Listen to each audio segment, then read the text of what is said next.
हरे कृष्णा।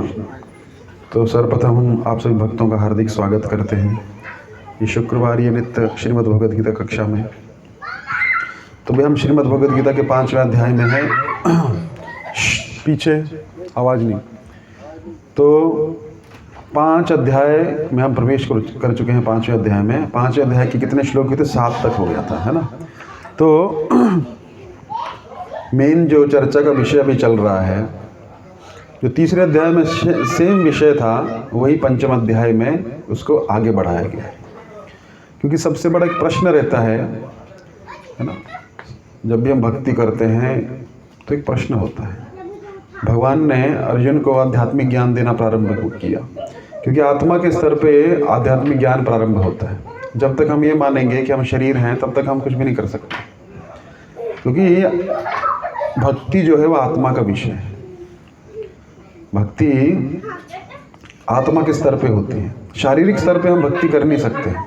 तो सबसे पहले ABCD क्या है? हमको पहले जानना है हम शरीर नहीं, हम आत्मा हैं। तो भगवान ने इस सत्य को स्थापित कर दिया। तो क्या किया? इस सत्य को स्थापित कर दिया। ये सत्य है, तो सत्य को स्थापित करना कोई मुश्किल काम नहीं है। हम भी समझ सकते हैं कि कभी किसी की मृत्यु हो जाती है तो क्या चला जाता है उसका शरीर, तो इधर पड़ा हुआ है। अगर शरीर भस्म हो जाए, मतलब शरीर गायब हो जाए, तो हम समझ सकते हैं वो शरीर था, लेकिन वो शरीर नहीं था। उसके अंदर कुछ था, उसको आत्मा कहा गया है शास्त्रों में। तो वो व्यक्ति था। तो अर्जुन को भगवान ने बताया कि अगर तुम भीष्म और द्रोण को नहीं मारोगे, अपने संबंधियों को नहीं मारोगे, तो इसका अर्थ ये नहीं कि वो मरेंगे नहीं, वो ऑलरेडी मरे हुए हैं। मैंने उनको पहले मार दिया। किस प्रकार? जैसे एक शरीर है ना, तो शरीर तो मरा ही हुआ है, उसको आत्मा चला रही है। जैसे बल्ब है, बल्ब में लाइट आ रही है ना, तो अगर बल्ब भी है लेकिन पीछे से इलेक्ट्रिसिटी नहीं है, तो बल्ब जलेगा नहीं, बल्ब काम नहीं करेगा अपना। तो इसी प्रकार शरीर जो है वो क्या है? एक गाड़ी की तरह। तो गाड़ी में अगर ईंधन नहीं है, ड्राइवर नहीं है, तो क्या होगा? ड्राइवर ने तो गाड़ी चलेगी कैसे? अभी ड्राइवरलेस गाड़ी बोल रहे हैं, उसमें भी प्रोग्रामिंग करेंगे वो लोग। ऐसे गाड़ी मर्जी से नहीं चलेगी, उसको प्रोग्राम करके उसको इंस्ट्रक्शंस देंगे। तो जब तक आदेश नहीं होगा, इंस्ट्रक्शन नहीं होगा, कोई भी चीज़ चल नहीं सकती। उसी प्रकार जब तक हमको इंस्ट्रक्शन अंदर से आत्मा नहीं देती है, चलो अभी इधर जाना है, मंदिर जाना है, इधर जाना है, उधर जाना है, ये खाना है, वो पीना है, वो देखना है, ये कौन अंदर से इंस्ट्रक्शन देता है? आत्मा। तो शरीर तो केवल काम कर रहा है, गाड़ी हमारी चल रही है, लेफ्ट जाना कि राइट जाना, कौन आदेश दे रहा है? ड्राइवर आदेश दे रहा है। या फिर वो आर्टिफिशियल इंटेलिजेंस वाली गाड़ी, तो उसमें प्रोग्राम करके रखी है, ये रूट बता दिया है, गूगल मैप करके फॉलो करेगा, उसको इंस्ट्रक्शन है लेफ्ट मुड़ना है, राइट मुड़ना है, अब मर्जी से कुछ नहीं कर सकते। तो इसी प्रकार शरीर उधर ही पड़ा हुआ है, लेकिन हम बोल रहे हैं उठो उठो, अभी तो तुम खा रहे थे, खाओ, लेकिन वो कुछ नहीं कर सकता, क्योंकि अंदर से आदेश देने वाला जो व्यक्ति था वो चला गया। तो गाड़ी के अंदर ड्राइवर नहीं है, या फिर उसमें वो सेट नहीं किया है, तब वो चलेगी नहीं, वो खड़ी रहेगी, अपनी इच्छा से कुछ नहीं कर सकती। तो उसी प्रकार भगवान बोलते हैं कि अर्जुन, ये शरीर जो है एक साधन है, ये यात्रा चल रही है हमारी। यात्रा किसकी तरफ है? 84 लाख योनियों में। लेकिन 84 लाख योनियों से जाएंगे कहाँ प्रभु? मेरे पास आना है, लेकिन आ नहीं पा रहे हैं। 84 लाख की योनि में भ्रमण चल रहा है, ये कि यात्रा है हमारी। तो यात्रा कैसे करेंगे प्रभु जी? सबसे पहले ये समझो कि गाड़ी है और तुम ड्राइवर हो, तुम गाड़ी नहीं हो। जैसे हम लोग गाड़ी से जाते हैं, थोड़ी सी टच हो जाते हैं, ऐसा लगता है अपने को टच हो गया। जैसे कोई ऑटो लेके जाता है, ये ऑटो, लेकिन ऑटो वाला रुक जाता है, क्योंकि अपने को क्या समझ रहा है वो? ऑटो। टैक्सी वाला रुक जाता है, क्योंकि अपने को आइडेंटिफाई कर रहा है किसी टैक्सी से, लेकिन वो टैक्सी नहीं है। अब उसको बाहर बोलेंगे आपका नाम क्या है? मेरा नाम है टैक्सी राम, ऐसा होता है, उसका कुछ नाम होगा ना। लेकिन जब हम इस शरीर में रहते हैं, तो जिस देश में हमारा जन्म हुआ है, जिस जाति में हमारा जन्म हुआ है, जिस राज्य में हमारा जन्म हुआ, हम उससे अपने आप को आइडेंटिफाई करते हैं। लेकिन वो है ही नहीं। हमारी उम्र होगी 50 साल, 60 साल, 40 साल, 30 साल, उससे पहले हम नहीं थे वहाँ पे। तो हम इससे पहले कौन थे? तो ये चेंज होता रहता है। ये धर्म का अर्थ क्या है? भगवान बोलते हैं जो कभी बदले ना। ये चीनी का अर्थ क्या है? चीनी का धर्म क्या है? मिठास। नमक का धर्म क्या है? खारापन, है ना। अग्नि का धर्म क्या है? ताप और प्रकाश। अग्नि ताप ना दे तो बोले क्या अग्नि है? अग्नि नहीं है, है ना। उसी प्रकार हर चीज़ का एक धर्म होता है। पानी का धर्म तरलता, जब तक वो तरल नहीं हो पानी नहीं हो सकता, बर्फ हो जाएगा, भाप बन जाएगा। तो उसी प्रकार आत्मा का एकमात्र धर्म है कि भगवान श्री कृष्ण की दास है। लेकिन जब हम उसको भूल जाते हैं तो हमको फिर ऐसा शरीर दिया जाता है जिसमें हम अपनी सेवा करना चाहते हैं और अपनी सेवा हम कर नहीं सकते। क्योंकि हमारा जन्म ही, हमारा भगवान ने अस्तित्व इसलिए बनाया था भगवान की सेवा के लिए। तो हम क्या करते हैं, दर दर की ठोकरें खाते हैं, कभी इस योनि में, कभी उस योनि में। कभी बहुत सोना चाहते तो भालू का शरीर मिलता है, सो के थक जाते हैं। बहुत काम इच्छा होती है, कबूतर का शरीर मिलता है। एक दिन में कबूतर 72 टाइम्स काम भोग की इच्छा कर सकता है, संग कर सकता है ना। फिर हमको मांस खाने की इच्छा होती है तो हमको क्या शरीर मिल जाता है, जैसी इच्छा करोगे वैसे शरीर मिल जाएगा। शेर का शरीर खाओ जितना खाना है, क्योंकि मनुष्य शरीर में आप ये चीज़ नहीं कर सकते हैं, जिम्मेदारी का शरीर है। तो इसलिए आत्मा 84 लाख योनियों में भ्रमण कर रही है। अर्जुन सबसे पहले ये समझो, तुम आत्मा हो, शरीर नहीं हो। तो ये संबंधी भी तुमको मिले हैं 100 साल पहले ज़्यादा और 100 साल बाद नहीं रहेंगे। हरे कृष्ण, है ना। तो 100 साल बाद नहीं रहेंगे। अब जितने लोग यहाँ पे देख रहे हैं वो 100 साल पहले नहीं थे ज़्यादा, और 100 साल बाद नहीं रहेंगे। नई क्राउड आ जाएगी, नए लोग आ जाएंगे, नया डेवलपमेंट हो जाएगा। आपको लोग भूल जाएंगे, आपको भूल जाएंगे। आपके पूर्वज, आप अपने परदादा को नहीं जानते हैं, आपके लिए कुछ करके गए हैं। उसी प्रकार लोग आपको जानेंगे, दादा तक जानेंगे, परदादा के बाद फिर एक फ़ोटो पे हार लगाने लगेंगे कि फ़ोटो भी उपलब्ध है। फिर क्या है, बाद में भूल जाएंगे। कोई किसी को याद नहीं रखता है। तो अर्जुन, ये यात्रा चल रही है किसकी? अकेली। इसमें कोई किसी का साथी नहीं है। थोड़े समय के लिए लोग मिलते हैं, जैसे आप ट्रेन में गए, अरे आप कहाँ जा रहे हैं? अरे हम यहाँ जा रहे हैं। अरे मैं मथुरा जा रहा हूँ। अरे हम दिल्ली जा रहे हैं। और जैसे जैसे स्टेशन आएगा उतरते जाएंगे लोग, कोई पहले चला जाएगा, कोई बाद में जाएगा। बस यही हमारी लाइफ है, एक यात्रा है हमारी किसकी तरफ? भगवान के प्रति। लेकिन बहुत लंबी यात्रा है, क्योंकि हम भगवान को जान ही नहीं पा रहे हैं। तो बस लोग मिल रहे हैं, उनके साथ संबंध बना रहे हैं, खा रहे हैं, पी रहे हैं। जब उतर जा रहे हैं तो हम रो रहे हैं, लेकिन वो अपनी मंजिल पे उतर गए, हम अपनी मंजिल पे जा रहे हैं आगे। तो इस प्रकार यात्रा चल रही है। जैसे होटल में लोग आते हैं, रुकते हैं, एक रात रुकते हैं, दूसरे दिन रूम खाली कर देते हैं, चले जाते हैं। हम नहीं बोल सकते ट्रेन में हमने रिजर्वेशन कराई है, सीट मेरी होगी परमानेंट, ऐसा होता है क्या? जैसे स्टेशन है छोड़नी पड़ेगी, उससे पहले आपकी है, आप जैसे फैल के सो सकते हैं, बैठ सकते हैं, बैठिए, लेकिन जैसे आपका स्टेशन आएगा वो दूसरा आदमी यूज़ करेगा। उसी प्रकार भगवान बोल रहे हैं, अर्जुन ये आत्मा का ज्ञान है। शरीर जो है नश्वर है, ऑलरेडी नष्ट हुआ पड़ा है ना। इसमें कुछ प्राण नहीं है, इस आत्मा उसको चला रही है। तो तुमको दुख करने की कोई आवश्यकता नहीं है। यदि तुम इनको मारोगे भी तो मेरे आदेश से मारोगे, आज नहीं तो 10 साल बाद ही मरने वाले हैं। थोड़े दिन और बढ़ा लोगे ज़्यादा, है ना। तो आत्मा का ज्ञान लो। तो आत्मा का ज्ञान अर्जुन को बहुत अच्छा लगा। अर्जुन को बहाना मिल गया कि अरे आत्मा का ज्ञान लेके तो हम निकल लेंगे पतली गली पकड़ के, है ना। प्रभु साहिब जब कुछ रखा ही नहीं है जीवन में, तुम युद्ध क्यों करें? क्या राज्य के लिए लड़ना? लेकिन भगवान बोले, अभी भी तुम अपने आप को कर्ता मान रहे हो। अभी भी तुमको ये लग रहा है कि ये जो युद्ध है मैं अपने लिए कर रहा हूँ, मुझे राज्य नहीं चाहिए प्रभु, है ना। तो प्रॉब्लम सॉल्व हो गया। ऐसा नहीं है, राज्य मुझे करवाना है तुमसे, क्योंकि तुम धर्म के अनुसार राज्य करोगे युधिष्ठिर महाराज। तो धर्म की स्थापना के लिए मैं हर बार आता हूँ, यदा यदा हि धर्मस्य ग्लानिर्भवति भवति भारत। और उस धर्म की स्थापना के लिए मैं तुमको स्थापित करना चाहता हूँ और तुम इधर उधर भाग रहे हो, है ना। एक मैं हर बार एग्जाम्पल देता हूँ, पुलिस वाला या आर्मी वाला जाए और युद्ध चल रहा है और बोले प्रभु मुझे मारना नहीं है। अरे तुम्हारा रिक्रूटमेंट ही इसके लिए किया था, देश की रक्षा के लिए। अब तुम अपने धर्म से भाग रहे हो तो उल्टा वो लोग केस करते हैं, होता ना ऐसा, कोर्ट मार्शल करते हैं बाद में पकड़ के। कोई युद्ध से भाग जाता है तो उसको ढूंढते ढूंढते घर तक आते हैं लोग, कहाँ चला गया वो, दुश्मन में तो नहीं चला गया, उसको तो नहीं कर दिया, कहाँ गया वो, ढूंढ के लेके जाएंगे, फिर अपना केस चलाएंगे अंदर। तो क्योंकि ये अपने धर्म से च्युत हुआ वो। तो ये शारीरिक धर्म भी होते हैं हमारे, पति का धर्म, पत्नी का धर्म, पिता का धर्म, माता का धर्म, देश के लिए धर्म, अपने समाज के लिए धर्म। ये धर्म है, लेकिन ये चेंज हो जाएगा।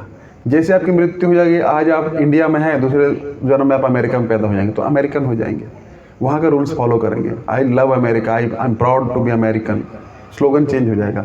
लेकिन ये बदल रहा है। भगवान बोलते ये धर्म नहीं है। धर्म तो एक ही है कि जीव किसी भी स्थिति में है, कुत्ता है, बिल्ली है, अमेरिकन है, इंडियन है, अफ्रीकन है, वो मेरा दास है और मेरे अनुसार कार्य करेगा तो वही मेरी भक्ति है। तो कार्य करने का अर्जुन समझ नहीं पा रहा है। अर्जुन को क्या लग रहा है, भक्ति मतलब आओ धूप दीप करो और बस सुबह शाम भगवान का नाम लेते रहो, भक्ति हो गया बस। संसार में मान लीजिए सारे ऐसे हो जाएं, संसार चलेगा? कोई नहीं, बस सब माला कर रहे हैं बैठ के। ऐसा हो ही नहीं सकता। क्यों नहीं हो सकता? कि स्वभाव के अनुसार व्यक्ति कार्य करता है। जैसा जिस व्यक्ति का स्वभाव है वैसा वो कार्य करेगा। मंदिर में भी आता ना, अपने अनुसार सेवा ढूंढता है ना। किसी को गाने में इंटरेस्ट है तो गाने वाले के पास आके बैठेगा, थोड़े दिन में गाने लग पड़ेगा क्योंकि उसमें उसको इंटरेस्ट है। किसी को कुकिंग में इंटरेस्ट है तो किचन में जाएगा, किसी को इंटरेस्ट है मैनेजमेंट करने में तो मैनेजमेंट करेगा। तो स्वभाव के अनुसार व्यक्ति कार्य करता है। अर्जुन, तुम सेवा तभी भी नहीं डाल सकते, तुम्हारा स्वभाव क्षत्रिय का है। तुम जंगल में भी चले जाओगे कृत्रिम रूप से, लेकिन वहाँ पे भी जाके तुम क्या करोगे? क्षत्रिय का स्वभाव है ना, वहाँ पे भी कुछ गलत होता वो देखोगे तो तुम भीड़ पड़ोगे वहाँ पे, इसलिए अपने स्वभाव को मत छोड़ो। तो और अभी अर्जुन को लगा कि अरे प्रभु ये दो चीज़ क्यों बोल रहे हो आप, एक तरफ बोल रहे युद्ध भी करो, एक तरफ बोलते आत्मा का ज्ञान दे रहे हो। कितना अच्छा लगता है आत्मा ज्ञान। देखिए जब हमको कोई पुस्तक प्राप्त होता है, अरे तो कितना अच्छा है ना, वो इसलिए अच्छा नहीं लग रहा है क्योंकि हमको इतना प्रॉब्लम्स हैं कि हमको ऐसा लगता है सही में सब नस्वर है, ये है वो है, लेकिन वो रियलिटी तो वही है ना कि हमको उसको फेस करना है। जब देखिए कबूतर आता है ना या बिल्ली आती है, उसको मारने लगेंगे ना, अपनी आंख बंद कर लेगी। इसका मतलब क्या है, मैं कुछ नहीं देख रही हूँ तो सब अंधेरा हो गया, सबको अंधेरा हो गया, ऐसा होता है क्या? नहीं। तो जो हम पढ़ते हैं ना, हम आत्मा हैं, ऐसा नहीं था कि पढ़ा तो अभी हम आत्मा बने, पहले भी थे।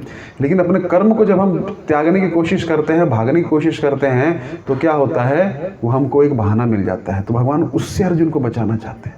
उससे क्या प्रॉब्लम होगा, तुम्हारा शुद्धिकरण हृदय से होगा नहीं और तुम इस वेश में चले जाओगे और उस वेश की तुम मर्यादा को धारण नहीं करोगे और लोगों में भी नाम खराब होगा और तुम्हारा भी मन जो है शुद्ध नहीं हो पाएगा। इसलिए अर्जुन को भगवान बोल रहे कर्मयोग के बारे में। तो कर्मयोग प्रभु क्या है? ठीक है मैं कर्म करूंगा, मैं कर्म कांड करूंगा, मैं कुछ पूजा पाठ कर लूंगा, कर्म करने के लिए बोल रहा है, युद्ध नहीं करना है। अभी भी अर्जुन नहीं समझ रहा है क्योंकि युद्ध वो अपने लिए नहीं कर रहा है। युद्ध किसके लिए कर रहा है? भगवान श्री कृष्ण के लिए कर रहा है। इसका फल किसको प्राप्त होगा? भगवान श्री कृष्ण को, क्योंकि अधर्मियों का नाश होगा, है ना, और धर्म की स्थापना होगी। तो आगे आने वाली जो पीढ़ियां हैं वो धार्मिक होके धर्म की स्थापना के अनुसार कार्य करके क्या करेंगी, अपने जीवन को सफल करके आगे बढ़ेंगी। नहीं तो क्या है, वैसे तो रावण के राज्य में भी सारे प्रसन्न थे कि नहीं थे? सब अच्छा की खाते पीते थे, सोने के महल में रहते थे, लेकिन अगला आगामी जो उनका गंतव्य था वो नरक था, जो सारा उल्टा काम करते थे। तो रावण भले उनको ऐशो आराम कराता था, लेकिन रावण के राज्य में जितने भी लोग थे बहुत सुखी समृद्ध थे, लेकिन अगले जन्म में नरक जाने वाले थे। इसलिए धर्म की स्थापना की जाती है क्योंकि भगवान के नियमों के अनुसार संसार चलता है ना। तो कोई व्यक्ति बहुत काला धन कमाए, ये कमाए, लेकिन डर डर के जिएगा, लास्ट में जेल हो जाएगी, तो वहाँ पे नाम भी खराब होगा और उसका गंतव्य भी खराब होगा। तो इसी प्रकार अर्जुन जो है तीसरे अध्याय में प्रश्न किया तो भगवान ने फिर से स्थापित किया कि कर्म करना श्रेष्ठकर है अर्जुन। कर्म से शुद्धिकरण होता है, शुद्धिकरण से क्या है, तुम आगे बढ़ोगे, तुमको ज्ञान की प्राप्ति होगी। तो चौथा अध्याय ज्ञान दिया भगवान ने। तो ज्ञान फिर भी अर्जुन को समझ में नहीं आया, अर्जुन को समझ आ चुका है, लेकिन हमको भगवान समझा रहे हैं बार बार क्या, कि कर्म कितना महत्वपूर्ण चीज़ है। कर्म के बिना तुम कुछ नहीं कर पाओगे। तुमको भक्ति भी करनी है तो तुमको कर्म करना पड़ेगा, क्योंकि गृहस्थी में अगर आप हो, मोस्टली तो यहाँ गृहस्थी बैठे हैं, तो गृहस्थी में अगर आप हो तो कर्म के बिना आपका घर संसार नहीं चलेगा, और कर्म के बिना ना तो मंदिर चलेगा, है ना, पैसा तो चाहिए सब चीज़ में। तो वो कर्म जो है, मैं कर्म का फल देता हूँ, लेकिन कर्म अगर तुम नहीं करोगे तुम्हारा दिमाग जो है कैसा हो जाएगा, खराब हो जाएगा। बैठ बैठ के तुम फालतू सोचते रहोगे और क्या होगा, कुछ ना कुछ गड़बड़ हो जाएगी। तो इसलिए एंगेजमेंट चाहिए, कुछ ना कुछ एंगेज होना चाहिए, मेरी सेवा में एंगेज करो अपनी इंद्रियों को। तो अर्जुन फिर से प्रश्न करता है, प्रभु आपने सांख्य योग के बारे में बताया, है ना, आपने सांख्य योग के बारे में बताया, ये सांख्य योग और कर्मयोग में आप बार बार एक चीज़ कंफ्यूज क्यों कर रहे हो मेरे को, इनमें क्या श्रेष्ठकर है, इसमें श्रेष्ठकर क्या है ना, मुझे बताइए श्रेष्ठकर वस्तु क्या है, कर्म है कि सांख्य है? तो भगवान बोले देखिए सांख्य और कर्म एक ही वस्तु है।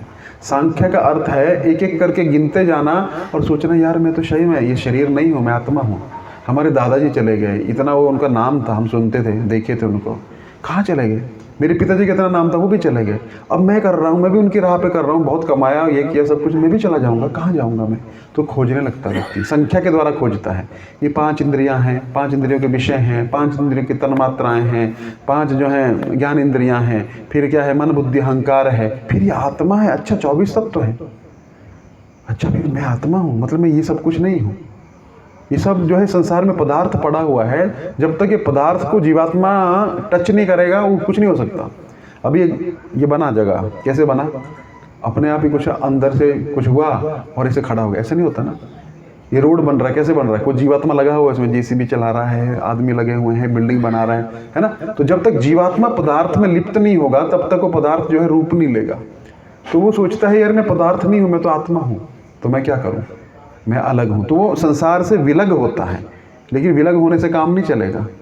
हमको अलग होके, संसार से अपने को अलग मान के, विरक्त होके आसक्त भी होना है भगवान श्री कृष्ण में। वो कर्मयोग करवाएगा तुमको। ये बोल बोल के बार बार बोल के नहीं संसार नश्वर है, संसार में कुछ नहीं रखा है, सब मोह माया है, सब लोग मतलबी हैं, ये बोल के तुम्हारा हृदय जो है ना सूखा हो जाएगा। तुम किसी पे भी क्या नहीं कर पाओगे। विश्वास नहीं करोगे। और अच्छी बात है वो भी कि संसार से तुमको विरक्ति प्राप्त हो गई, लेकिन कहीं तो आसक्ति लगानी है ना। तो कर्मयोग के द्वारा तुम मेरे में ना तो विरक्त हो ना आसक्त हो, तुम जो कर रहे हो काम मेरे को अर्पण करो, धीरे धीरे पिछला अपने आप छूट जाएगा, है ना। जैसे मैंने ये पकड़ा है ना, अभी इसी हाथ में मुझे ये भी उठाना है, चलो ये भी उठा लिया, अब वो माला भी उठाना तो क्या करना पड़ेगा, उसको छोड़ना पड़ेगा, अपना भी छूट जाएगा। जैसे मैं उसको उठाऊंगा अपने आप एक चीज़ छूट जाएगी।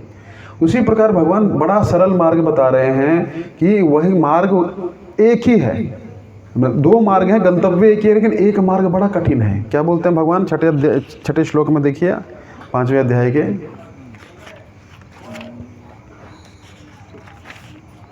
पहले बोलते हैं कि सन्यासी क्यों कौन है। तीसरा श्लोक देखिए 5वें अध्याय, गे हस नित्य सन्यासी यो न दृष्टि न कांक्षति निर्द्वंदो ही महाबाहु सुखम बंधाद परमुच्यते।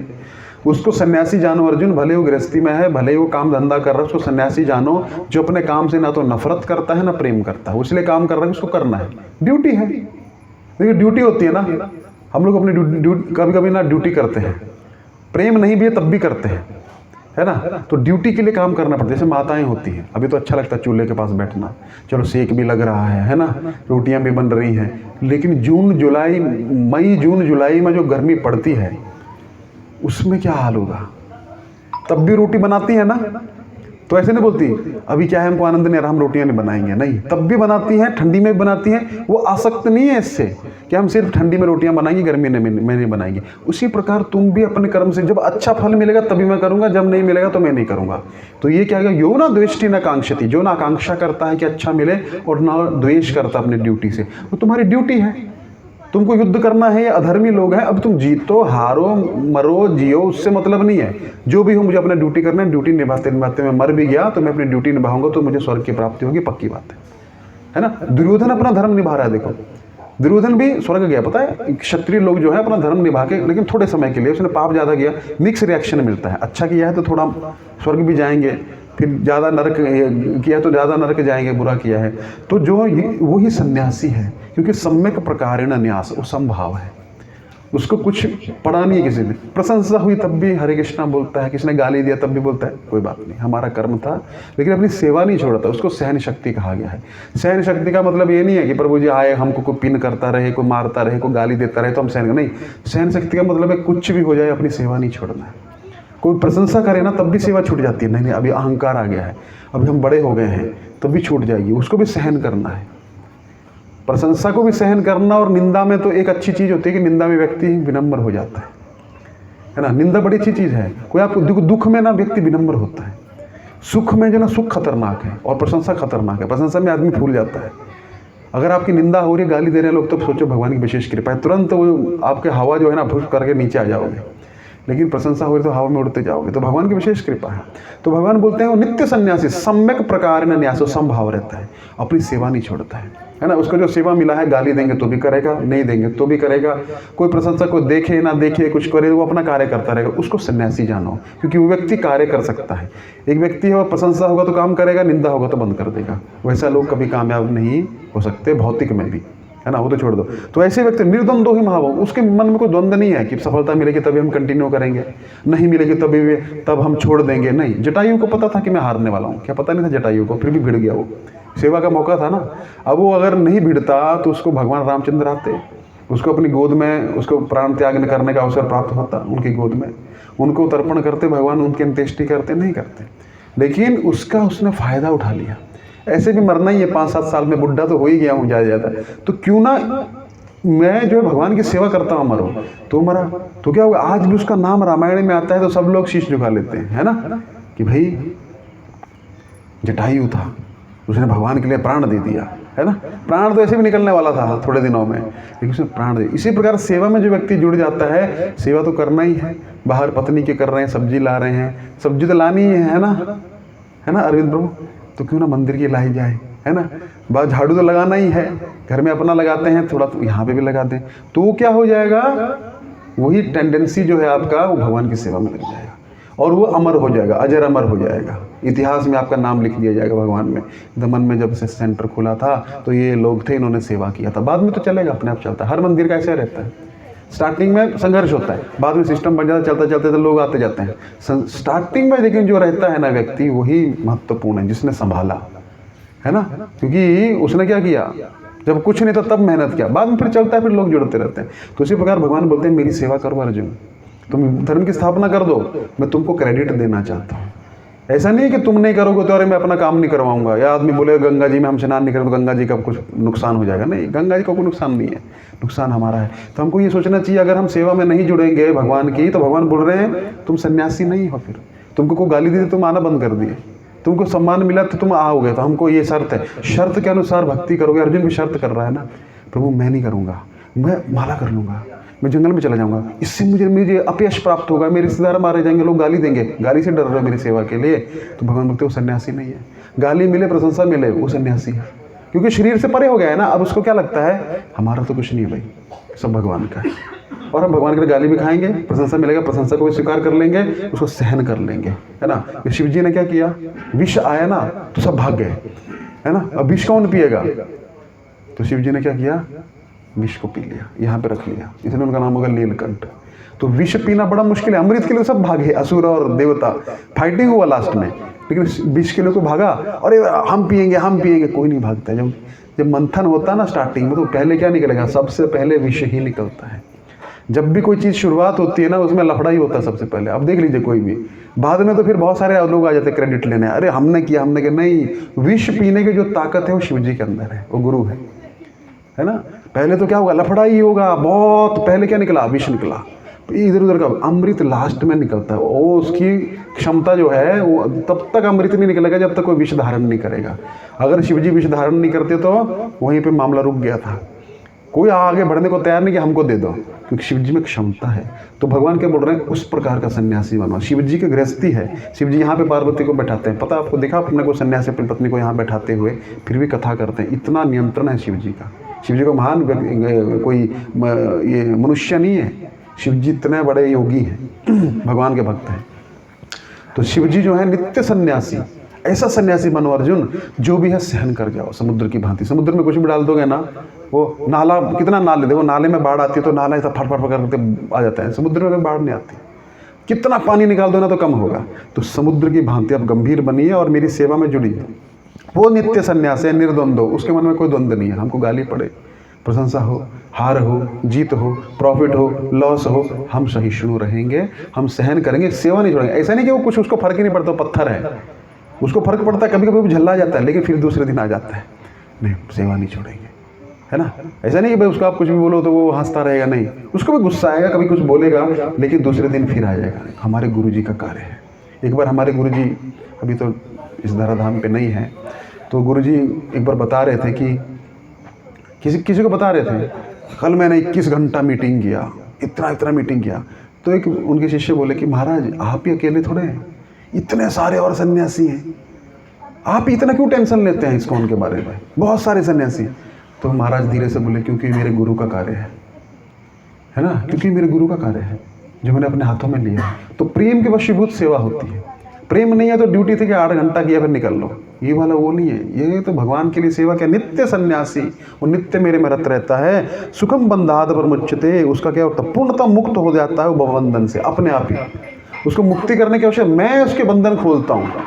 मुक्ति ऐसा नहीं कि वो अपने खोल रहा है बेचारा। अभी देखिए आप यहाँ पड़े हुए हैं, सब लोग को बांध के रख दिया, कोई एक दूसरे को खोल सकता है? कोई खोल सकता है? आप सबके हाथ बंधे हुए हैं, पैर भी बंधे हुए हैं, मुंह पे टेप लगाया हुआ है, एक भी व्यक्ति बंधन मुक्त नहीं है। आप कितना भी प्रयास करो लेकिन आप अपने आप को नहीं खोल सकते ना, तो दूसरे को खोल सकते हो। लेकिन कोई व्यक्ति आए जिसके हाथ बंधे नहीं है, मुख बंधा नहीं है, वो आए आपको आराम से खोल सकता है कि नहीं खोल सकता? यही भगवान बोल रहे हैं कि मैं ऐसे मुक्त आत्मा को, अपने भक्तों को, भगवान के जो महान भक्त हैं उनको मैं भेज देता हूँ और उनके बंधन खुलवा देता हूँ। कैसे? जो इस प्रकार से कार्य करता है। सुखम बंधाद प्रमुच्यते, सुख के साथ उसके बंधन खुल जाते हैं, इस जन्म में भी यश प्राप्त करता है, अगले जन्मों में भी मेरे पास आ जाता है। तो फिर क्या हुआ? फिर बोले सांख्य योग पृथक बालः, चौथा सांख्य योग पृथक बालः प्रदंति न पंडिता एकम अपि अस्थितः सम्यक योग विंदते फलम। जो सांख्य योग से फल मिलता है डिटैचमेंट के द्वारा, कट करके, वही फल कर्मयोग से मिलता है। लेकिन कर्मयोग का मार्ग आसान है। अभी मैं आपको बोलूँ कल से सब अपनी पत्नियों को छोड़ के आ जाओ, इधर कुछ नहीं है, सब मोह माया है, जॉब भी छोड़ दो, तो मुझे हमारे बच्चों को क्या होगा, भगवान है देख लेंगे, आ जाओ। भगवान तो देख ही लेंगे, सही बात है, आप मर जाएंगे तब भी चलेगा, चल ही रहा है ना, मर गए बड़े बड़े लोग तब भी चल रहा है, वो सत्य बात है। लेकिन आप नहीं छोड़ सकते, जब तक जिंदा है तब तक अटैचमेंट तो रहेगा ना। मर जाए प्रभु जी वो तो बात अलग है, फिर हम कुछ कर नहीं सकते हैं, लेकिन जिंदा कैसे छोड़ दें? कल ही फोन आना चालू हो जाएगा, इधर आके लोग रोएंगे, है ना, हंगामा करेंगे, है ना, तो वो नहीं हो सकता अर्जुन। सांख्य योग से तुम अगर कार्य करोगे तो सांख्य योग में detachment detachment detachment detachment detachment कितना करोगे? नेति नेति, ये भी नहीं खाओ, ये मत करो, ये मत करो, रात को जल्दी सो जाओ, सुबह जल्दी उठो, ऐसे नहीं होगा। धीरे धीरे कर्मयोग से उनको जोड़ो, धीरे धीरे उनको बोलो बहुत अच्छा जो आप कर रहे हैं ना करते रहिए, अपने मेरा दर्शन करना उनको बताओ। कैसे? पत्नी मिली है भगवान ने दिए, बच्चे मिले भगवान ने दिए, ये धन आ रहा है भगवान से आ रहा है। अब धीरे धीरे छोड़ना नहीं है, जोड़ना है। किसको? मुझे। वो कर्म योग है। योग मतलब जोड़ना, 2 + 2 = 4, उसको योग बोलते हैं ना, जोड़ना। तो मेरे को अपने साथ जोड़ लीजिए। मैं आपको एक चेक देता हूँ, उसमें 10 जीरो लगी, आप खुश हो जाएंगे, प्रभु जी इतनी सारी जीरो हैं। बैंक में जाएंगे तो क्या मिलेगा? क्या मिलेगा? इतनी सारी जीरो मिल लगी है ना, क्या मिलेगा? वो बोलेगा ये क्या है? अरे देख नहीं रहे हो इतनी बड़ी रकम डाल के रखी है, अरे इसकी कोई वैल्यू नहीं है। अरे जीरो नहीं है, तुम देखो 10 जीरो लगी हुई है, इसकी कोई वैल्यू नहीं है, वापस कर देगा। वहाँ पे खाली 1 लगा दीजिए, वैल्यू हो गई। भले 1 जीरो लगी, 1 लगा, 10 रुपये मिल जाएंगे आपको। उसी प्रकार भगवान बोलते हैं तुम्हारा अच्छा शिक्षा हो सकती है, तुम्हारा अच्छा परिवार हो सकता है, अच्छे पत्नी हो सकती है, अच्छा पति हो सकता है, अच्छे बच्चे हो सकते हैं, बैंक बैलेंस हो सकता है, बंगला हो सकता है, तुम्हारी बड़ी बड़ी फरारी कार हो सकती है, सब कुछ, लेकिन जीरो है, इतने सब मिट जाएगा, सब जीरो हो जाएगा। जिसका तुम इतना अहंकार कर रहे हो शरीर का, वही तुम्हारा साथ छोड़ देगा। जिसको तुम फेयर एंड लवली लगा रहे हो, जिसको तुम ब्लीचिंग कर रहे हो, जिसको तुम ये कर रहे हो, वही तुम्हारा, लोग बोलेंगे उठाओ इसको जलाओ, अभी सारा शैम्पू वैम्पू तुम्हारा बाल का निकल जाएगा, उस दिन जल जाएगा, राख बन जाएगी, मिलेगी भी नहीं। लेकिन मुझे जोड़ लो अपने जीवन में, तो क्या हो जाएगा? सब का वैल्यू हो गया, जीवन के साथ भी और जीवन के बाद भी। इस जन्म में भी यश मिलेगा, वो भोग करते करते भी मेरी भक्ति का फल मिलेगा, कोई डरने की आवश्यकता नहीं। और जीवन के बाद क्या होगा? मेरे पास आ जाओगे। तो है ना, फायदे का सौदा है कि नहीं है? तो भगवान फायदे की बात कर रहे हैं कि नहीं कर रहे हैं, है ना? लेकिन ये समझ में नहीं पाएंगे सब लोग। सब लोग क्या समझेंगे? अरे ऐसे बोलते रहते हैं, लेकिन हम देख रहे हैं आसपास, लेकिन फिर भी नहीं समझ सकते हैं। तो भगवान क्या बोलते हैं फिर? देखिए अगला श्लोक बड़ा महत्वपूर्ण है, 5वां। यत् सांख्ये प्राप्यते स्थानम तद योगैरपि गम्यते एकम सांख्यम च योगम च यह पश्यति स पश्यति। देख नहीं सकता कोई, पश्यति, जो देख सकता है वही देख सकता है, देखते हुए भी नहीं देख सकता है। जिस पे मेरी कृपा है, मेरे भक्तों की कृपा है, वो ही देख सकता है संसार में क्या चल रहा है, नहीं तो नहीं देख सकता है। क्या बोले? जिस मार्ग से, जिस सांख्य के मार्ग से जो स्थान प्राप्त होता है, वही योग से भी प्राप्त होता है। योग मतलब भक्ति योग, अपने कर्मों को भगवान की सेवा में लगाना, जैसे अर्जुन लगा रहा है। तो कर्म योग और भक्ति योग में कोई अंतर नहीं है। स्टार्टिंग में कर्म योग के द्वारा ही हम भक्ति में जुड़ते हैं। जैसे कोई व्यक्ति आया पहली बार, उसको फिर कुछ समझ नहीं है, यार क्या यार अच्छा लगा, इधर कीर्तन सुना, दर्शन किया। अभी हमारा मंदिर तो काफ़ी छोटा है, इतना आकर्षक भी नहीं लगता देखने में, लेकिन आकर्षक मंदिरों में लोग जाते हैं तो कीर्तन सुनते तो बहुत अच्छा लगता है उनको, ऐसा लगता है हम स्वर्ग में आ गए। इतना टेंशन है बाहर, प्रभु जी कोई आया उसके पास में, उसको बताया, एक बोला अच्छा प्रभु जी क्या कर सकता है, वो बेचारा क्या कर सकता है, उसको माला देंगे तो माला नहीं कर पाएगा, या चलो माला भी कर लिया, अब क्या प्रभु जी देखिए ये ऐसी ऐसी सेवाएं हैं आप कर सकते हैं, अच्छा क्या देना, 1100 रुपये देना, चलो दे दिया उसने। अब 1100 रुपये दिए, वहाँ जहाँ जाएगा धन वहाँ जाएगा मन। धीरे धीरे उसका, वो अभी इंद्रियों से भगवान की सेवा नहीं कर सकता, लेकिन धन से किया उसने। दूसरी बार आया तो उसको और अच्छा लगा, तीसरी बार बैठा, भक्तों का संग किया, बोला मेरे घर में कीर्तन करना है, कीर्तन किए, प्रसाद खाया, बहुत अच्छा लगा। फिर धीरे धीरे धीरे कर्म योग करता करता अपने कर्म से जुड़ा, धीरे धीरे वो भक्ति में परिवर्तित हो गया। वो कर्म योगी उसको भक्ति में लेके आएगा। तो ये भगवान यहाँ पे बोल रहे हैं, अर्जुन तुम्हारा जो युद्ध है वही भक्ति है। तुम्हारा माला मुझे नहीं चाहिए, माला करने वाले बहुत हैं, तुमसे मुझे चाहिए धनुष की सेवा। तुम धनुष चलाओ वही माला है ना, तुम उनका रक्त बहाओ वही मेरे को भोग लगेगा। क्योंकि भगवान विराट रूप में सबको चबा रहे हैं, 11वें अध्याय में आएगा, सबको चबा लिया भगवान ने, मार दिया है। भगवान ही तो आपकी दाढ़ों में, मतलब आपके दांतों में जाके इनका तो चटनी बन चुका है। भगवान बोले इसलिए मैं काल रूप में इनको खा चुका हूँ। तुमको सिर्फ बाण चलाना है, बराबर निशाने पे लगेगा वो, तुमको कुछ नहीं करना है ना। तो इसलिए मैंने यश तुमको दे दिया है, तो सेवा का हमको लाभ लेना है। ये भगवान ने मंदिर बना दिया है, बन चुका है, लेकिन भगवान क्या चाहते हैं, जो सीरियस होगा वो जुड़ेगा तो उसको मैं यश दूंगा। ये प्रचार कार्य अपने आप होता है। चैतन्य महाप्रभु का प्रचार कर रहे हैं, महाप्रभु ने सब लोगों को चुन के रखा है कहाँ पे किसको क्या पहुँचाना है, लेकिन हम पहुँच जाएंगे तो इसमें हमारी महानता नहीं, भगवान की महानता, लेकिन भगवान अपने भक्तों को यश देना चाहते हैं। तो ये भगवान अर्जुन को बोल रहे हैं कि यह पश्यति स पश्यति, जो यह देख सकता है कि कर्म योग और संन्यास इसमें सांख्य योग में कोई अंतर नहीं है, वही असली में तत्वदर्शी है, वही देख सकता है। ठीक है, अच्छा छठा श्लोक में भगवान बोलते संन्यास संन्यास की बार बार बात कर रहे हो ना। संन्यासस्तु महाबाहो दुखम आप्तुम अयोगतः योग युक्तो मुनिर्ब्रह्म न चिरेण गच्छति। तुम संन्यास की बात कर रहे हो, संन्यास बड़ा ही दुष्कर मार्ग है ना। कैसा है? दुखम आप्तुम अयोगतः, बड़ा दुख प्राप्त होगा तुमको। तो परिवार को छोड़ दोगे, परिवार वाले अलग रोएंगे। संन्यास अगर हम उस दृष्टि से जाएं तो, सांसारिक दृष्टि से जाएं कि चोला पहन लिया, गिरुआ, चला गया व्यक्ति, सबसे पहला कष्ट होगा तुमको, है ना। चलो प्रभु हम तो भगवान के लिए मार्ग पे निकल जाएंगे, चलो पीछे जो रह जाएंगे उनका क्या होगा? उनको भी दुख प्राप्त, तुमको भी दुख प्राप्त। फिर अगर तुम्हारा अच्छे से हृदय पवित्र नहीं हुआ तो वहाँ पे कोई गाली दे दे तो तुमको दुख हो जाएगा। क्या हो जाएगा? दुख हो जाएगा। अरे हम तो सब छोड़ छाड़ के आए हैं, यहाँ पे हमको ऐसा बोल रहे हैं, दुख लगेगा, है ना, दुख लगेगा। और कभी खाने को मिलेगा, कभी नहीं मिलेगा, कभी कैसा स्थिति देखना पड़ेगा। ये अभी की बात नहीं हो रही है। पहले संन्यास लेके लोग जंगलों में चले जाते थे, भिक्षा मांगते थे, फुटपाथ पे सोते थे, है ना। तो बड़ा दुष्कर मार्ग है ना, है ना, तो बड़ा दुष्कर मार्ग है, तो तुमको बड़ा दुख प्राप्त होगा उससे। और योग युक्तो मुनिर्ब्रह्मा, ऐसे ऐसे बड़े बड़े लोग हैं जो ब्रह्म में योग युक्त होके अपना कर्म के द्वारा मुझसे युक्त हो गए हैं। न चिरेण अधिगच्छति, उन्होंने बिना देर किए मुझे प्राप्त कर लिया है। लेकिन ये जो मैं मार्ग बताया तुमको, प्राप्त तो मुझे करेंगे, लेकिन दुख इतना आएगा कि कभी बीच में छोड़ भी सकते हैं। 100 लोग शुरू करेंगे तो क्या होगा? ट्रेनिंग बहुत से लोग शुरू करते हैं आर्मी और पुलिस के, लेकिन बीच में छोड़ देते हैं, रगड़ा बहुत देते हैं लोग, है ना, स्टार्टिंग में। कभी जिसको निकलना है निकल जाओ, बाद में शायद उतना नहीं होगा, लेकिन पहले बहुत रगड़ा देते हैं। क्यों? पहले निकल जाओ, है ना। तो उसी प्रकार क्या होगा? योग युक्त मुनिर्ब्रह्म न चिरेण गच्छति। तो भगवान पैरवी कर रहे हैं किसकी? योग युक्त हो जाओ, अपने कर्म को मुझको क्या दो? समर्पित करो। उससे क्या होगा? ना चिरेण अचिरेण, तुमको ज्यादा समय नहीं लगेगा मुझे प्राप्त करने के लिए। भक्ति में लगे बिना केवल समस्त कर्मों का परित्याग करने से कोई सुखी नहीं बन सकता, सुख नहीं प्राप्त होगा। दुखम आप्तुम अयोगतः, भगवान यहाँ पे दुख शब्द का प्रयोग कर रहे हैं। यहाँ पे तो सुख कर दिया ना कि सुख प्राप्त नहीं होगा, थोड़ा सॉफ्ट कर दिया। भगवान को दुखम आप्तुम, दुख प्राप्त होगा तुमको। ये भगवान के शब्द, दुख प्राप्त होगा। देखिए बोल रहे ना भगवान, दुख। भगवान नहीं चाहते कि हमको दुखी होकर उनको प्राप्त करें, या अपने शरीर को ऐसा करें, या फिर नग्न होकर ठंडी में शरीर को तपाएं।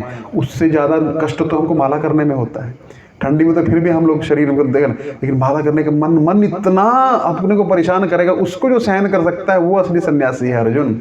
सब घर गृहस्थी करते हुए ऐसा कहा जाता है। देखिए मैं बड़ाई नहीं कर रहा हूँ, लेकिन मैंने भी सुना है कहीं पे, कोई गृहस्थी में अगर भगवान का नाम लेता है ना, तो भगवान बहुत ध्यान से सुनते हैं। क्योंकि गृहस्थी में सबसे ज़्यादा कष्ट है। सुबह से शाम तक इसका एडमिशन, उसका फीस, इसका खाना, उसका पीना, उसका ट्रेन टिकट, बॉस की गाली, ये गाली, वो गाली, ज़मीन का विवाद है, गांव में ये चल रहा है, उस रिश्तेदार ने ऐसा बोल दिया, कितना है कि नहीं। लेकिन फिर भी भगवान को कोई नाम लेते भगवान बहुत प्रसन्न होते हैं। देखो इसने मेरा नाम लिया, है ना। एक बार नारद जी को अहंकार हो गया, हम भगवान के परम भक्त हैं, देखो हमने सब कुछ त्याग दिया है, कोई टेंशन नहीं, ना घर है, ना परिवार है, ना मोटर है, ना गाड़ी है, कुछ नहीं है अपने पास में। एकमात्र 24 घंटा हरे कृष्ण कृष्ण कृष्ण हरे हरे, हरे राम राम राम हरे हरे, नारायण नारायण। इधर से उधर जाते हैं, भगवान का प्रचार करते हैं। हमको भगवान ने क्या है, बिना डीजल पेट्रोल की गाड़ी दी है, उड़ के चले जाते हैं, जिधर प्रकट होना प्रकट हो जाते हैं, लेक्चर दे के आ जाते हैं। कितना प्रचार कर रहा हूँ मैं, है ना।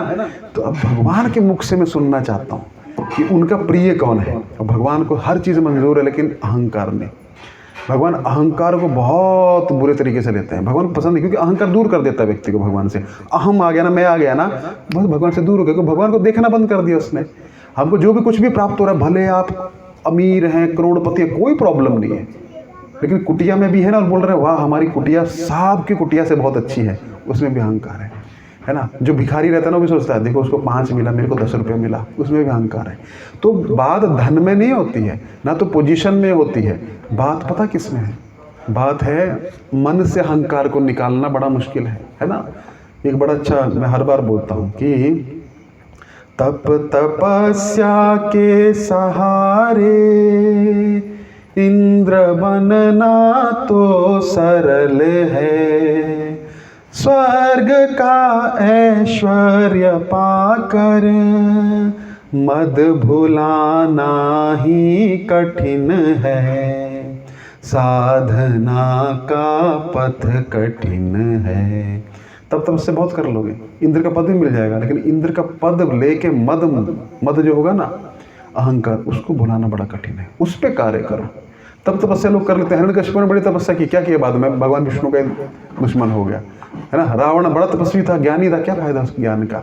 तो भले ज्ञान नहीं है, तपस्या नहीं है, लेकिन विनम्रता रखिए, भगवान के भक्तों के आश्रय लीजिए, तो भगवान बोलते हैं आपका सब कुछ ठीक हो जाएगा। तो नारद मुनि को अहंकार हो गया, भगवान को बिल्कुल मंजूर नहीं है। अपने भक्तों का अहंकार भगवान तुरंत तोड़ते हैं, क्योंकि वो दूर कर देता ना, तो तुरंत तोड़ देते हैं। अगर आपको आपके कर्मों की सजा जल्दी जल्दी मिल रही है ना, तो समझ जाइए भगवान की कृपा है।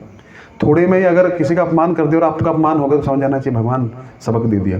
अगर नहीं हुआ और अहंकार बढ़े जा रहा, तो समझ लो भगवान आप पे बिल्कुल भी प्रसन्न नहीं है, आपको छोड़ दिया उन्होंने।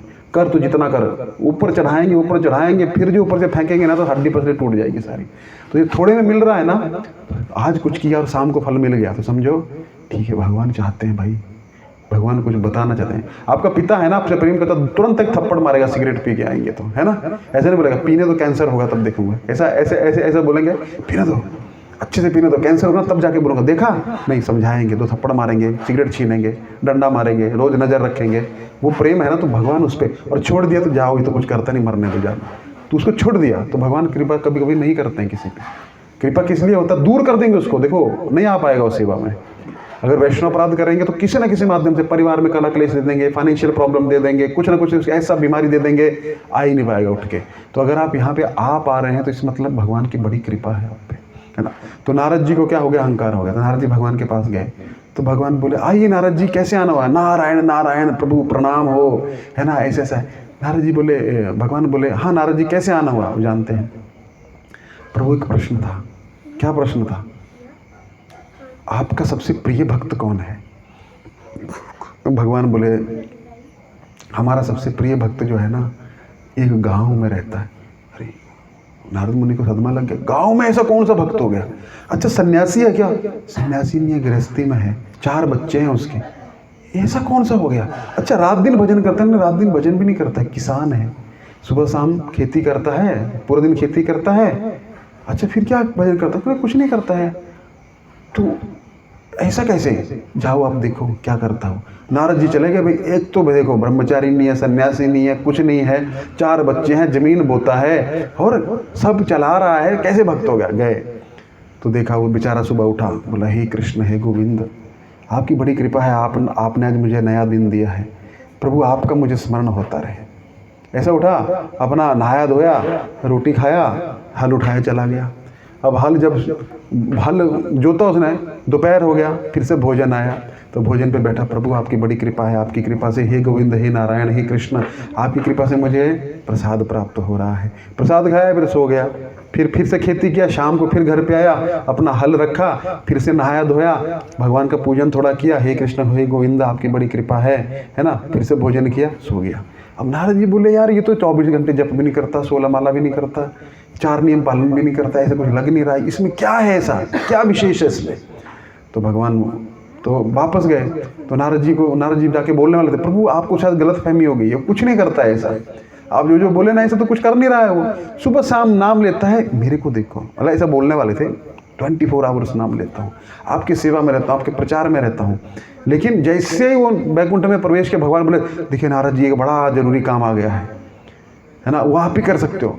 अब नारद जी को तो अहंकार, थोड़ा और अहंकार हो गया, अच्छा ऐसा मैं ही कर सकता हूँ, मतलब भगवान ने मुझे चुना है, कोई नहीं कर सकता है, मेरा वेट किया भगवान ने और बोला आप ही कर। तो प्रभु बताइए, देखो नारद जी एक बड़ा जरूरी काम है, मैं बाद में बताऊंगा इसका कारण क्या है, अभी आप करिए इसको। हाँ प्रभु आप बताइए, जो है हम करेंगे। एक दीपक लो हाथ में, उसको घी से भर लो और उसमें बत्ती जला दो और पूरे ब्रह्मांड में चक्कर लगाना है आपको, लेकिन ध्यान रहे दीपक नहीं बुझना चाहिए, दीपक बुझ गया तो अनिष्ट हो जाएगा। अच्छा ऐसा है प्रभु, अनिष्ट हो जाएगा, अच्छा ठीक है। तो नारद जी ने दीपक जलाया और पूरा ध्यान दीपक पे, जा रहे हैं, लोग उनसे बात कर रहे हैं, किसी से कुछ बात नहीं कर रहे हैं, पूरा ध्यान दीपक पे, पूरे ब्रह्मांड का चक्कर लगा के आ गए। तो भगवान बोले देखिए प्रभु दीपक नहीं बुझा, बहुत अच्छा नारद जी, बहुत अच्छा, वेरी गुड। अब तो भगवान बोलेंगे तुम्हारे से फेवरेट मेरा कोई भक्त नहीं है। तो भगवान तुरंत बोले अच्छा मेरा नाम कितनी बार लिए थे। अरे प्रभु नाम तो लिया ही नहीं, मैं इतना बिजी हो गया सेवा में। अरे नाम नहीं लिए, हाँ नाम लेना भूल गया मैं, मेरे को लगा दीप बुझ जाएगा, कंसंट्रेशन बिगड़ जाएगा, तो मैं नाम लेना ही भूल गया। बोले देखो वो जो भक्त है ना, उसको मैंने नहीं बोला है नाम लेना, सब काम करता अपना, लेकिन फिर भी बराबर मुझे याद करता है, तो हुआ ना मेरा फेवरेट भक्त, है ना।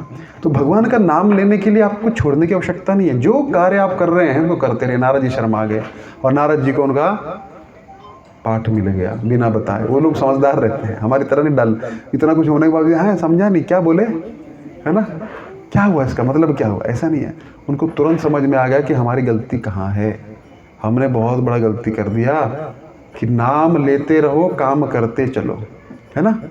तो नाम लेते रहना है, यदि हम भगवान के नाम में तो कृष्ण हमारे काम में, यदि हम अपने काम में तो कृष्ण अपने धाम में। नाम में इतनी शक्ति है। नाम देखिए, नाम जब भगवान का, जब समुद्र पे सेतु बना रहे थे तो राम राम राम लिख रहे थे, राम जी को खुद डाउट आ गया, यार मैं समुद्र पार नहीं कर पा रहा हूँ और मेरा नाम राम लिख के पत्थर तर जा रहे हैं। एक पत्थर ना क्या किया, उन्होंने स्वयं का नाम लिखा और डाला। पहले ऐसे डाला, देखो मेरा नाम डाल के, मेरा नाम लिख के अगर पत्थर तर जा रहा है तो मैं पत्थर को हाथ लगा के फेंकूंगा तो भी तरना चाहिए ना। हनुमान जी दूर से देख रहे थे, भगवान ने एक पत्थर उठाया फेंका, वो डूब गया। तो राम जी को आश्चर्य हो गया, ये कैसे डूब गया, अरे मेरा नाम लिख के ये पत्थर डाल रहे हो तैर जा रहा हूँ, मैं स्वयं पत्थर डाला वो डूब गया। तो भगवान ने फिर चोरी से अपना नाम लिखा राम, और फिर डाला तो तैर गया। तो इतने में हनुमान जी प्रकट हो गए, बोले प्रभु मैंने सब कुछ देख लिया। बोले क्या देख लिया, अरे प्रभु। तो रामचंद्र बोले अरे मैंने पत्थर डाला डूब गया। बोले प्रभु क्योंकि आपका नाम आपसे भी बड़ा है। अरे जो व्यक्ति आपका नाम का सहारा ले ले, ये पत्थर पे नाम लिखा तो ही पत्थर तैर गया, तो जो आपका नाम लेगा हरे कृष्णा कृष्ण कृष्ण हरे हरे, हरे राम राम राम हरे हरे, क्या वो भवसागर से नहीं तैर पाएगा, छोटी मोटी मुश्किलों से नहीं तैर पाएगा। तो भगवान बोलते हैं हाँ हनुमान जी मैं समझ गया कि मेरा नाम जो है इतना कृपालु है, मुझसे भी कृपालु है। तो भगवान कृपा करे ना करे, लेकिन नाम देखो, आप किसी का आपका कोई नाम ले, आपके घर से बाहर आ जाए कोई भी, है ना, राजू भले 3-4 हैं, सब निकलेंगे बाहर, क्योंकि सबका नाम है ना भाई। तो भगवान का हम नाम हरे हरे मतलब संबोधित, हे राधा रानी, हे कृष्ण, हरे कृष्ण कृष्ण कृष्ण हरे हरे, हरे राम राम राम हरे हरे। पुकार होनी चाहिए, ये पुकार है। पुकार वैसे करेंगे ना, राजू हे राजू, उठेगा वो। जब आपको आग लगी हुई है, आप विपदा में, तो कैसे पुकारेंगे किसी को, अरे कोई आओ भाई, चोर आ गया हमारे घर में, आइए आइए आइए, है ना। तो हम लुट रहे हैं यहाँ पे, हम दुख में हैं, हमको हरे कृष्ण कृष्ण कृष्ण हे राधा रानी, हे कृष्ण हमको सेवा दो, क्योंकि सेवा से तैरेंगे। हम मांग कर रहे हैं सुबह शाम सेवा, और सेवा आती है तो भाग जाते हैं। माला क्यों कर रहे हैं, सेवा के लिए, और सेवा आती है तो भाग जाते हैं। तो सेवा नहीं करेंगे तो क्या होगा, माला भी बंद हो जाएगी। तो भगवान बोलेंगे अरे रोज मांगता सेवा है, सुबह शाम देते हैं तो करता नहीं है, तो तू मत मांगा कर भाई, इसको सुनना बंद कर देंगे, है ना। तो क्या हरे कृष्ण कृष्ण, एक भाव है, ये खाली मुंह की एक्सरसाइज नहीं है, कुछ शब्द नहीं है। हरे कृष्ण कृष्ण, कितने जन्मों से हे कृष्ण हे राधा रानी में आपसे बिछड़ गया हूँ, है ना। करोड़ों जन्मों से बहुत पिता हुआ, बहुत धन कमाया, ऐसे शास्त्र में वर्णन आता है जितना संसार में पानी नहीं है ना समुद्र में, उससे ज़्यादा हम माँ का दूध पिए हुए, इतनी माँओं को दूध पिए हुए, फिर भी मैं आपके बिछड़ गया हूँ, फिर भी सुखी नहीं हो पा रहा हूँ। हे कृष्ण हे राधा रानी मुझे सेवा दीजिए, जो सेवा छोड़ के मैं आपको यहाँ आ गया था, उस सेवा में मुझे फिर से लगाइए, फिर से अपनी सेवा में नियोजित कर लीजिए, तो भगवान ले लेंगे। तो क्या बोलते हैं भगवान, संन्यास योग युक्त होना पड़ेगा। अपना काम धंधा करते हुए मंदिर में आइए, मंदिर में जो सेवा है सेवा करिए, मंदिर में जो है ना आपको सेवा आपके लीडर्स के द्वारा दी जाती है उस सेवा को करिए, ईमानदारी से करिए, अपना ड्यूटी समझ के करिए। पहले प्रेम नहीं है कोई बात नहीं, ड्यूटी समझ के करिए, धीरे धीरे प्रेम भी आ जाएगा, अपनापन आ जाएगा। तो भगवान बोलते हैं ना चिरेण अधिगच्छति, उसको ज़्यादा समय नहीं लगेगा मुझे प्राप्त करने में। अच्छा, फिर 7वां, योग युक्तो विशुद्धात्मा विजितात्मा जितेंद्रिय सर्वभूतात्म भूतात्मा कुर्वन्नपि न लिप्यते। इस प्रकार कर्म करने से क्या होगा अर्जुन, जब तुम मेरे लिए कार्य करोगे तो योग युक्तो विशुद्धात्मा, जब तुम योग से युक्त होगे, योग करोगे, मेरी सेवा में जुड़ोगे, मेरे लिए तन मन धन अन्न जिस प्रकार से सेवा में जुड़ोगे, और मन से ज़्यादा, मन लास्ट में लगेगा, शुरू में नहीं लगेगा, शुरू में धन में मन लगता है हमारा, है ना, क्योंकि मन इज हनी, है ना। तो धन जाता तो मन भी जाता है, फिर धीरे धीरे तन जाता है, फिर इंद्रियां हमारी भगवान की सेवा में लग जाती है तन के द्वारा, फिर मन लगता है और अन्न भी लगता है, फिर प्रसाद हम खिलाते हैं तो हमारा मन अच्छा लगता है। तो तन मन धन अन्न से जब तुम मेरी सेवा में जब कोई व्यक्ति लग जाता है, योग से युक्त हो जाता है, रात दिन यही सोचता है, बाइक पे जाते हुए भी सोचता है अभी संडे को हमारी सेवा है, मैं क्या भगवान के लिए बनाऊंगा, क्या भक्तों को सेवा करूंगा, योग युक्त हो गया, वो जा रहा बाइक पे लेकिन योग से युक्त है। ठीक है, घर पे बैठा है तो सोच रहा है अभी लेक्चर जाना है, गीता का संदेश सुनना है और लोगों को भी संदेश देना है, योग से युक्त है। घर में प्रसाद खा रहा है, भगवान का स्मरण कर रहा है, भोग लगा रहा है, योग से युक्त है ना। पैसा आ रहा है, उसमें से कुछ भाग भगवान को दे रहा है, योग से युक्त है। चल के जा रहा है, वॉकिंग कर रहा है, तब भी भगवान का माला कर रहा है, योग से युक्त है। तो हर समय योग से युक्त रहो। इसलिए इसका मतलब ये नहीं है कि आप खाली मंदिर में आए तभी योग युक्त हैं। योग युक्त अपना फैक्ट्री में भी आप योग युक्त हो सकते हैं। ये मैं कर रहा हूँ, भगवान ने मुझे कार्य दिया है तो सबको हरे कृष्णा करना है और अपना मन भगवान में रखते योग युक्त है। वहाँ पे भी शरीर त्यागोगे तो भगवान धाम चले जाओगे, कोई शक नहीं है इसमें। तो क्या होगा, उसको विशुद्ध आत्मा, उसकी आत्मा शुद्ध हो जाएगी। ऐसे करते करते योग युक्त तो नाम चलता रहे, हरे कृष्ण कृष्ण कृष्ण हरे हरे, हरे राम राम राम हरे हरे। गीत गाते रहिए, थक जाते तो कीर्तन करिए, तो गीता का कुछ श्लोक गाइए। तो मुझसे योग युक्त है तो उसकी आत्मा का शुद्धि हो जाएगी। विशुद्ध आत्मा, विजित आत्मा, इंद्रियां नियंत्रण में नहीं आती हैं, उन पे भी मन और इंद्रियों पे विजय प्राप्त हो जाएगी। विजित आत्मा हो जाएगा। जितेंद्रिय, अपनी इंद्रियों पे जीत लेगा वो अपने आप ही, योग युक्त होने के कारण। सन्यास में भगवान बोल सकते लेकिन नहीं बोले। क्या बोले? नहीं, सन्यास से दुखम आप तुम योगित हो, बड़ा दुखी मार्ग है, उसमें मत जाओ, परेशान हो जाओगे उसमें। ठंड में बाहर सोना पड़ेगा तो कहाँ क्या करोगे। उससे अच्छा घर में सो, रजाई ओढ़ के सो, सुबह उठो, मंगल आरती करो, घर में करो, घर में करनी है घर में करो, अपनी माला करो, अपना अच्छे से खाओ बनाओ और मुझे भोग लगाओ और उसको प्रसाद रूप में ग्रहण करो, घी खाओ, ये खाओ, उसमें क्या दिक्कत है। वो मार्ग जो है नचेरे न अधिगच्छति, तुरंत मेरे पास ले आएगा। तो दुख मत भोगो, ये चीज़ करो। सर्वभूतात्मा भूतात्मा, ये इतना आसान नहीं है भक्ति करना। लोगों को लगता है प्रभु जी बस हो जाएगा। आप करिए पूरा जिंदगी 16 माला करिए, कितना मुश्किल है। 4 नियम पालन करिए, मंगल आरती आइए सुबह, आप सब कुछ कर लोगे लेकिन ये नहीं हो पाएगा। माला करने बैठते हैं तो मन इतना परेशान करता है, उठ भाई भाग तू, ये प्रॉब्लम को पहले हल कर ले, बाद में बैठना। ऐसे ऐसे विचार आएंगे जो कभी सोचा भी नहीं होगा। इतना आसान नहीं है ये, हमको लगता है ऐसा, अरे प्रभु जी बस इससे हो जाएगा। आप करके देखिए, नियम पूर्वक नहीं कर पाओगे जब तक कृपा नहीं होगी। लेकिन योग युक्त होंगे, जैसे बोला सेवा में लगेंगे, तन से मन से धन से योग युक्त, मुझसे जुड़ जाएंगे इन माध्यमों से, तो क्या होगा, विशुद्ध आत्मा विजितात्मा जितेंद्रिय, अपने आप इंद्रिय नियंत्रण में आ जाएंगी। मैं नियंत्रण करूंगा, जिस प्रकार तुम्हारे रथ की लगाम मैंने पकड़ी है ना, मैं तुम्हारी इंद्रियों को नियंत्रण कर लूंगा, क्योंकि मेरा नाम क्या है, ऋषिकेश। ऋषि मतलब इंद्रियां और केश मतलब ऋषिक ईश, इंद्रियों के स्वामी भगवान श्री कृष्ण। लेकिन अभी हम स्वामी बने हुए हैं, इसलिए इधर उधर भागती हैं। एक घोड़ा उधर भाग रहा है, एक उधर भाग रहा है, हमारे रथ की हालत खराब है। तो जब 5 घोड़े एक साथ हो जाएंगे, वो सीधा भागेंगे, तो हमारी यात्रा जो है सीधा भगवान की तरफ चलेगी। तो मैं नियंत्रण कर लूँगा, मैं तुम्हारा जिम्मेदारी लूंगा, क्योंकि अभी लिया है ना मैंने तुम्हारा रथ का लगाम, मैं चला रहा हूँ रथ को। इस प्रकार तुम योग से मेरे से युक्त होंगे, जो मैं बोल रहा हूँ वो करोगे तो तुम्हारी लगाम मैं पकड़ूंगा। जितेंद्रिय, और इंद्रिय तुम्हारी संयम में आ जाएंगे, 5 इंद्रिय जो 5 घोड़े हैं हमारे। सर्वभूतात्मा भूतात्मा, ऐसा व्यक्ति सबका प्रिय हो जाता है अपने आप ही, है ना। जड़ में पानी डालेंगे तो पूरे पौधे में पानी डालेंगे, हम पत्ते में स्प्रे मारते रहेंगे, पौधे सूख जाएंगे, बोलेंगे यार पानी तो रोज देता हूँ, हो क्या रहा है ये, जड़ में नहीं दिया। तो जड़ है भगवान श्री कृष्ण, सबके पिता भगवान श्री कृष्ण है। श्री कृष्ण अगर संतुष्ट हो गए, सब लोग आपसे प्रसन्न हो जाएंगे। आपके पितृ, आपके ऋषि, आपके मुनि, आपके गुरु, आपके भक्त, आपके कलीग्स, है ना, सब प्रसन्न हो जाएंगे आपसे। क्यों? सर्वभूतात्मा भूतात्मा कुर्वन् अपि न लिप्यते, वो लिप्त नहीं होता है पाप में, उसको पाप पुण्य लगेगा ही नहीं। देखिए, जो भक्ति भाव से कर्म करता है, कर्म खाली मंदिर में झाड़ू लगाना नहीं, घर पे भी कर्म जो है, घर में भी भक्ति भाव से करिए, क्योंकि वो भी भगवान का ही है। यानी कि आप सोचते हैं केवल मंदिर भगवान का है, हमारा घर तो हमारा है, अभी भी प्रॉब्लम है। सबको, सब में मेरा दर्शन करो, ये गुरु आपको शिक्षा देंगे। देखिए 4th अध्याय के 34वें श्लोक में मैंने बताया था, तद विधि प्रणिपाते हैं ना, परिप्रश्न न सेवया। जब तुम गुरु की शरण लोगे, वो तुमको ये दृष्टि प्रदान कर देंगे, दिव्य दृष्टि। सब जगह मेरा दर्शन करोगे। बोलेंगे घर पे झाड़ू लगाओ, मेरा स्मरण करो, घर में खाना बनाओ, मेरा स्मरण करो, घर में बर्तन मांजो, मेरा स्मरण करो, घर में कुछ भी करो, मेरा स्मरण करो। योग युक्तो मुनिर्ब्रह्मा, है ना। सर्वभूतात्म भूतात्मा कुर्वन् अपि न लिप्यते, वो व्यक्ति कभी लिप्त नहीं हो सकता, उसको पाप नहीं लगेगा, क्योंकि वो मुझसे युक्त है ना, है ना। जैसे हमने क्या किया था, कोरोना का डोज ले लिया, 2 डोज लिए थे ना, फिर हम खुश हो गए, अब हमको कोरोना नहीं होगा, इम्यूनिटी प्राप्त हो गया हमको। उसी प्रकार भगवान बोलते हैं उसको पापों से इम्यूनिटी प्राप्त हो गया, उसको भी पाप जो है प्रभावित नहीं कर पाएगा। क्यों? क्योंकि योग युक्त है, इंजेक्शन आ रहा है वहाँ से, क्योंकि वहाँ जुड़ गया पावर हाउस से।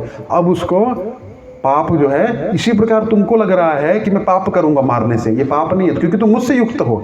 मैं जो बोल रहा हूँ, तुम्हारे घोड़ों को मैंने पकड़ा है और मैं चला रहा हूँ, बोल रहा हूँ युद्ध करो, मुझसे युक्त होना, कुर्वन् अपि न लिप्यते, तुम लिप्त नहीं होंगे इस पाप में, इसलिए तुम युद्ध करो। अच्छा, फिर क्या होगा? प्रभु तो फिर ऐसा आदमी काम कैसे करता है? बड़ा सुंदर श्लोक है।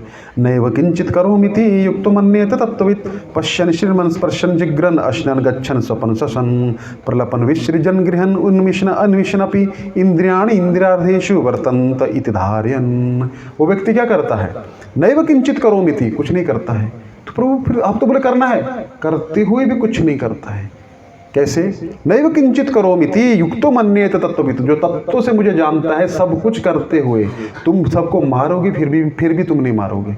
कैसे? क्योंकि तुम तत्व से जान गए हो कि मैं तो जीवात्मा हूँ और ये सब कुछ भगवान की आज्ञा से हो रहा है, और मैं जिसको मार रहा हूँ वो भी मरने वाले नहीं है, क्योंकि मैंने तुमको पीछे आत्मा का संदेश तो दे दिया है ना।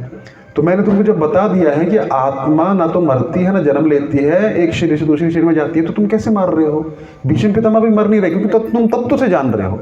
ये शरीर बदल रहे हैं और इनका समय हो गया और भगवान की आज्ञा से मैं युद्ध कर रहा हूँ, तो मैं भी बंधन में नहीं हूँ और इनको भी मैं मुक्त कर रहा हूँ। तो भीष्म भी नहीं मर रहा, द्रोण भी नहीं मर रहा, दुर्योधन भी नहीं मर रहा, एक शरीर से दूसरे शरीर में जा रहे हैं। नैव किंचित करोमिति युक्तो मन्येत तत्त्ववित्, अगर तुम मुझसे युक्त रहोगे, इस प्रकार से कर्म करोगे, तो तुम कार्य करते हुए भी कार्य नहीं करोगे, क्योंकि तुम तत्व से जान गए हो कि आत्मा ना तो मरती है, ना तो उसका जन्म होता है, ना वो जलती है, ना वो गीली होती है, ना वो सूखती है। तो आत्मा को ना कोई अस्त्र शास्त्र कुछ नहीं मार सकता, ना परमाणु बम मार सकता है, ना एटॉमिक, ना कोई मिसाइल मार सकती है। तो तुम फिर जब मारोगे भी तो मरेंगे नहीं, तो तुमको कर्म किस चीज़ का?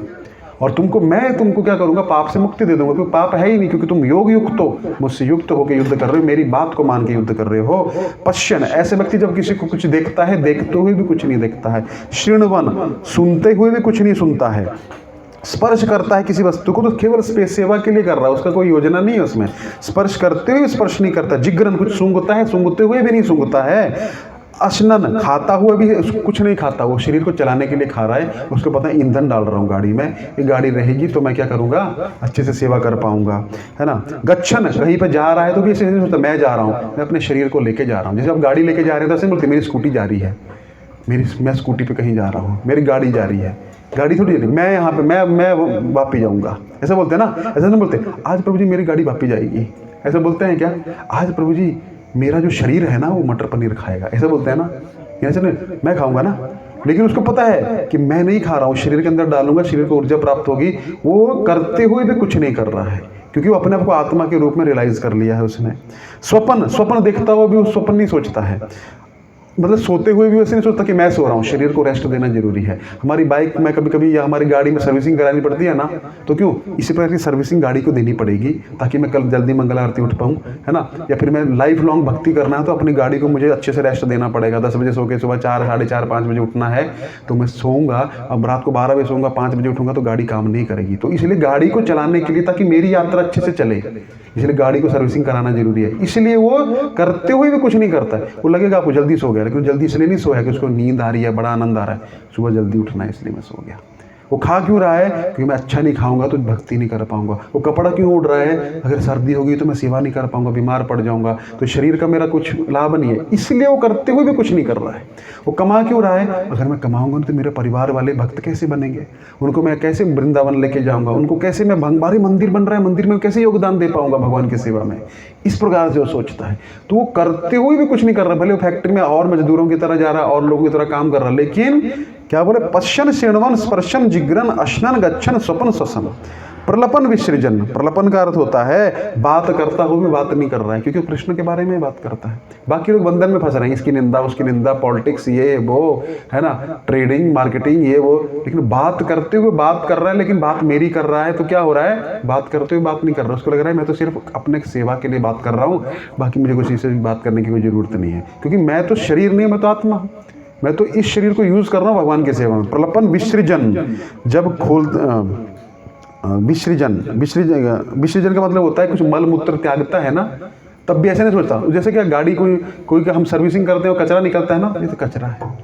विसर्जन कुछ त्यागता है शरीर से तो भी उसको दुख नहीं होता, या फिर अपने घर से कुछ त्याग देता है, कुछ दान दे दिया। ऐसा कहा जाता है शास्त्रों में कि आपने कुछ मन में प्रण कर लिया ना, संकल्प कर लिया ना, मैं इतना कुछ दूंगा, फिर पलटी मार दिए ना तो उसका भोग करना पड़ता है। एक बार महाराज नृग की कथा आती है श्रीमद् भागवतम के अंदर। एक भगवान श्री कृष्ण और उनके पौत्र और परपौत्र आपस में खेल रहे थे, तो वहाँ पे उनकी बॉल गिर गई एक कुएं में। तो कुएं में बॉल गिर गई तो क्या हो गया? कुएं में बॉल गिर गई तो बॉल जैसे निकालने लगी, बड़ा छिपकला था। छिपकला समझते हैं, गो जैसी होती है। गो देखिए आपने, गो समझते हैं, ऐसे ऐसे चलती है, बड़ा है, क्या बोलते हैं उसको इंग्लिश में, क्या बोलते हैं, ड्रैगन जैसी होती है ना, है ना। तो वो थी बड़ी, तो बच्चे डर गए उसको देख के, ये क्या है। अरे दादाजी को बुलाते हैं। दादाजी कौन है? श्री कृष्ण। श्री कृष्ण वहाँ पे आए तो श्री कृष्ण ने उसको देखा। श्री कृष्ण उसको देख के समझ गए। तो जैसे बोला, दादाजी इसको निकालना है बाहर, कैसे निकालेंगे? तो श्री कृष्ण ने उसको हाथ बढ़ा के उठा के निकाल लिया हाथ से, और जैसे उसको स्पर्श किया, सुंदर देवता के रूप में परिवर्तित हो गया। इतना सुंदर देवता, बच्चे लोग देख के हैरान, इतना सुंदर देवता, इतना तेज आ रहा उसमें से, और ये क्या गो बन के क्यों घूम रहा है ये? तो भगवान श्री कृष्ण सब कुछ जानते हैं, लेकिन भगवान श्री कृष्ण ऐसे ही प्रश्न किए, आप कौन हैं और आपका इतना सुंदर देह कैसे हो गया? तो भगवान श्री कृष्ण को प्रणाम करता है, बोलता प्रभु आप तो सब कुछ जानते हैं, मैं आपकी प्रतीक्षा कर रहा था। क्या है, बहुत समय पहले मेरा नाम था महाराज नृग, मैं पूरी पृथ्वी का राजा था। तो मैं रोज दान करता था, रोज दान करता था, रोज दान करता था, इतना दान करता था, मेरे बराबर कोई दानवीर नहीं था, कर्ण से भी बड़ा मेरा नाम था। तो बोला फिर क्या हुआ? भगवान श्री कृष्ण सब कुछ जानते हैं लेकिन ऐसे पूछ रहे हैं। तो बोले एक दिन मैंने गाय दान की 2 ब्राह्मणों को। तो 2 ब्राह्मणों को मान लीजिए लाख गाय दान की। अब बोलेंगे प्रभु जी लाख गाय तो होती नहीं, पहले इतना समृद्धशाली लोग होते थे, रोज गाय दान करते थे, वो स्वर्ण दान करते थे, लाख की। अभी क्या हुआ, 2 ब्राह्मणों का एक गाय एक में घुस गई जाके, है ना, एक गाय दूसरे में घुस गई। अब उसने गिना तो एक गाय कम पड़ रही है, एक में ज़्यादा हो रही है। तो दूसरे के पास गया, तो नहीं, उसने क्या सोचा, मेरे को राजा ने गाय कम दी है। वो राजा के पास गया, राजा को बोलता आपने मुझे इतना बोला था, इतना ही दिया, एक कम है। राजा बोलता अच्छा कम है, चलो अच्छा गिनने में गलती हो गई होगी। तो नहीं, गिनने में गलती नहीं, वो दूसरे में चली गई है। अच्छा ठीक है। तो दूसरे को बोला भाई तुम दे दो, कि नहीं हम नहीं देंगे। अड़ गए दोनों। अब ईगो पे बात आ गई ना, बात गाय की नहीं, बात ईगो के आ गई, हम नहीं देंगे। अब इसको भी बोल नहीं सकता है कि ब्राह्मण है, दूसरा भी ब्राह्मण है। तो बोला ठीक है महाराज, एक काम करें, हम आपको एक और लाख गाय दे देते हैं, इसकी गाय इसके पास रहने दो, नहीं हमको वही गाय चाहिए। अड़ गया, है ना, 1 लाख गाय नहीं चाहिए, इसकी गाय चाहिए। अब इसने हमको मना किया ना, अब इसकी लेके रहेंगे हम। ऐसे बात विवाद हो गया, ये हो गया, वो हो गया। अब ये महाराज धर्म संकट में फंस गए, ले भी नहीं रहा है, लाख गाय दे रहा हूँ वो भी नहीं ले रहा है, और ये इससे ये भी नहीं दे रहा है, क्या करेंगे? वो दोनों नाराज हुए, चले गए वहाँ से। ब्राह्मण नाराज हुआ, महाराज नृग समझ गए कुछ तो गड़बड़ हो गया अभी। तो जैसे उनका मृत्यु हुआ, दुखी हो रहने लगे, मृत्यु के बाद नरक में गए वो। अब सोचिए, इतना दान इतनी खतरनाक वस्तु है, मन में विचार आया, दे दिया। वहाँ भगवान श्री कृष्ण के अंदर में थे ना, भक्त नहीं थे ना उस टाइम पे, इसलिए वो दान भी उनके क्या कर गया, नरक का कारण बन गया, क्योंकि भगवान श्री कृष्ण नहीं थे। इसलिए कृष्ण भगवान बोलते हैं देना है तो मुझे दो। तो क्या हो गया, नरक गए। नरक के बाद में फिर इस योनि में पड़े, तो फिर उनको पता लगा कि भगवान श्री कृष्ण आएंगे। तो उन कई सालों से, हजारों सालों से भगवान श्री कृष्ण का नाम ले रहा था वहाँ पे कि प्रभु मैंने इतना दान किया लेकिन क्या मिला मुझे, इतना दान किया लेकिन आपको दान नहीं किया मैंने। आपके लिए अगर मैं कुछ लेके जाता 10 रुपए का फूल, तो आप उसको कभी भूलते नहीं, है ना। एक बार व्यक्ति था, उसने ना एक बार पता नहीं भगवान के मंदिर में चला गया था वो 10 रुपए का फूल लेके। तो उसके बाद उसकी मृत्यु हुई, बड़ा पापी था वो। लेकिन तो जब उसको मृत्यु हुई उसकी, तो जब चित्रगुप्त उसका डाटा देखने लगा, बोला अरे ये तो बड़ा पापी है, नरकों में जाएगा। एक इसने बड़ा अच्छा काम किया है। बोला क्या? इसने ना एक बार भगवान कृष्ण को ना 10 रुपए के फूल लगाए थे। तो इसका फल क्या है? इसका फल है कि ये 1 सेकंड के लिए स्वर्ग में जाएगा, 1 सेकंड के लिए। अब तुम बताओ भाई, लाखों करोड़ों साल नरक में और 1 सेकंड स्वर्ग का, कहाँ जाना है? स्वर्ग जाना है। स्वर्ग में ना, अरे स्वर्ग 1 सेकंड का है तुम्हारा, कोई बात नहीं, 1 सेकंड का है ना, लेकिन मेरी इच्छा है। बोले हाँ क्या? मैं स्वर्ग जाऊँ तो मुझे सबसे बढ़िया जो फूलों का गार्डन है ना, वहाँ लेके जाना। बोले ऐसा क्यों? अरे 1 सेकंड थोड़ा देख लूँगा कैसा होता है ना। बोले ठीक है, और एक तलवार दे देना मेरे को। अरे ये क्या बात हुई, बस 1 सेकंड की बात है ना, दे देना। बोला बोले ठीक है चलो यार, 1 सेकंड में क्या कर लेगा एक तलवार से। वो जैसे वो स्वर्ग में गया, 1 सेकंड पर तुम्हारा टाइम स्टार्ट्स नाउ, उसने सीधा वो तलवार निकाला, सक सक सक सक सारे फूल काटने लगा। बोलता श्री कृष्ण अर्पणमस्तु, श्री कृष्ण अर्पणमस्तु, श्री कृष्ण अर्पणमस्तु। सारे बाग जो था उसको उसने खाली कर दिया, सारे फूल भगवान को अर्पण कर दिए।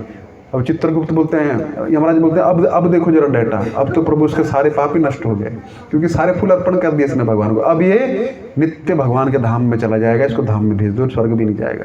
ये है भगवान को अर्पण करने का। इसलिए भगवान जब कुछ मांगते हैं तो लोगों को क्या लगता है, अरे भगवान मांग रहे हैं। भक्त लोगों को तो काम है मांगना, सही में हमारा काम ही मांगना है ना। लेकिन किसके लिए, ये आपको अभी पता नहीं लगेगा, ये बाद में पता लगेगा। एक व्यक्ति था, मैं स्टोरी पे आऊँगा नृक की। एक व्यक्ति था, वो कभी भगवान का नाम नहीं लेता था। उसको बोलेंगे भगवान का नाम लो, भागो यहाँ से। भगवान से इतनी दुश्मनी थी। कई लोग होते हैं मर जाएंगे लेकिन भगवान का नाम नहीं लेंगे, इतना दुश्मनी होता भगवान से, क्योंकि इतने पाप कर्म किए हैं। ये शाम तंतु गतम पापम जननाम पुण्य कर्म नाम, जिसके पुण्य ने अर्जुन मेरा नाम नहीं ले सकता, है ना। वाल्मीकि के इतने पाप थे, राम राम नहीं निकल रहा है, फिर उल्टा बोला उसको मरा नहीं निकलेगा। आप जाइए अपने पड़ोसियों को बोलिए, वो 10 गाली देंगे आपको, लेकिन राम का नाम नहीं बोलेंगे, हरे कृष्णा नहीं बोलेंगे। गीता को अरे ना, हमको इतना विश्वास है गीता पकड़ेंगे तो हम बदल जाएंगे। प्रभु जी पकड़ाओ मत हमको, हमारा मन का विचार, हमको इतनी श्रद्धा नहीं है, बल्कि जो पढ़ते हैं गीता उनको बड़ी श्रद्धा है, प्रभु जी गीता मत पकड़ाओ, हमारा लाइन खराब हो जाएगा नहीं तो, इतनी श्रद्धा है। तो क्या बता रहा था मैं, हाँ, एक व्यक्ति था, उसने एक बार उसको बड़ा गुस्सा आया, बोलता ये हरे कृष्णा वाले चोर हैं। बोले अभी आपने भगवान का नाम ले लिया। अरे मैंने बोला हरे कृष्णा वाले चोर हैं, देखो 2 बार नाम ले लिया। अरे तुम समझ लीजिए, मैंने बोला हरे कृष्णा वाले चोर हैं, 3 बार नाम ले लिया, अब आप देखना। अरे बोला आपने भगवान का नाम ले लिया, भाई हमारा काम हो गया। वो चले गए। जब उसकी मृत्यु हुई तो चित्रगुप्त के पास गया। चित्रगुप्त बोलता महाराज इसका तो बहुत डाटा खराब है, इसने लेकिन 2 बार भगवान का नाम लिया है, हरे कृष्णा, और वहाँ आके बोला वाले चोर हैं, उसको हटा दो, डिलीट मार दो, हरे कृष्णा हरे कृष्णा हरे कृष्णा 3 बार नाम हो गया। अब इसका फल क्या है? तो यमराज सोची यार ये तो मेरे को भी पता नहीं है, चलो ब्रह्मा जी के पास चलते हैं। ब्रह्मा जी के पास गए तो बोले कैसे आना हुआ, ऐसे ऐसा केस हो गया है। अरे तो मुझे भी पता नहीं है, चलो शिव जी के पास चलते हैं, वो नाम लेते रहते हैं। शिव जी के पास गए तो शिव जी बड़े प्रसन्न हुए, अरे हमारे आज कैसे भाग्य आए आप लोग। तो बोले क्या हुआ, ऐसे ऐसा मैटर हो गया, अभी क्या करना चाहिए। अरे तो मुझे भी पता नहीं है भगवान का नाम, चलो जिनका नाम है उनसे पूछते हैं। तो भगवान विष्णु जो थे अपनी शैया पे विश्राम कर रहे थे, लक्ष्मी जी उनके चरण दबा रही थी। भगवान ने देखा सारे भक्त आ रहे हैं, भगवान ने उनका स्वागत किया, आइए आइए कैसे आना हुआ। बोले महाराज ऐसी ऐसी बात हो गई है, ये जो भगवान ये जो व्यक्ति है इसने आपका जीवन में सिर्फ 3 बार नाम लिया, वो भी गाली देके, तो इसका फल क्या है। उसको उठा के लेके जा रहे थे, बोला इसको यहाँ रखो, बाकी सब चले जाओ, इसको मेरे पास रहने दो, ये इसका फल है ना। तो भगवान का नाम उसको कहाँ से कहाँ ले गया।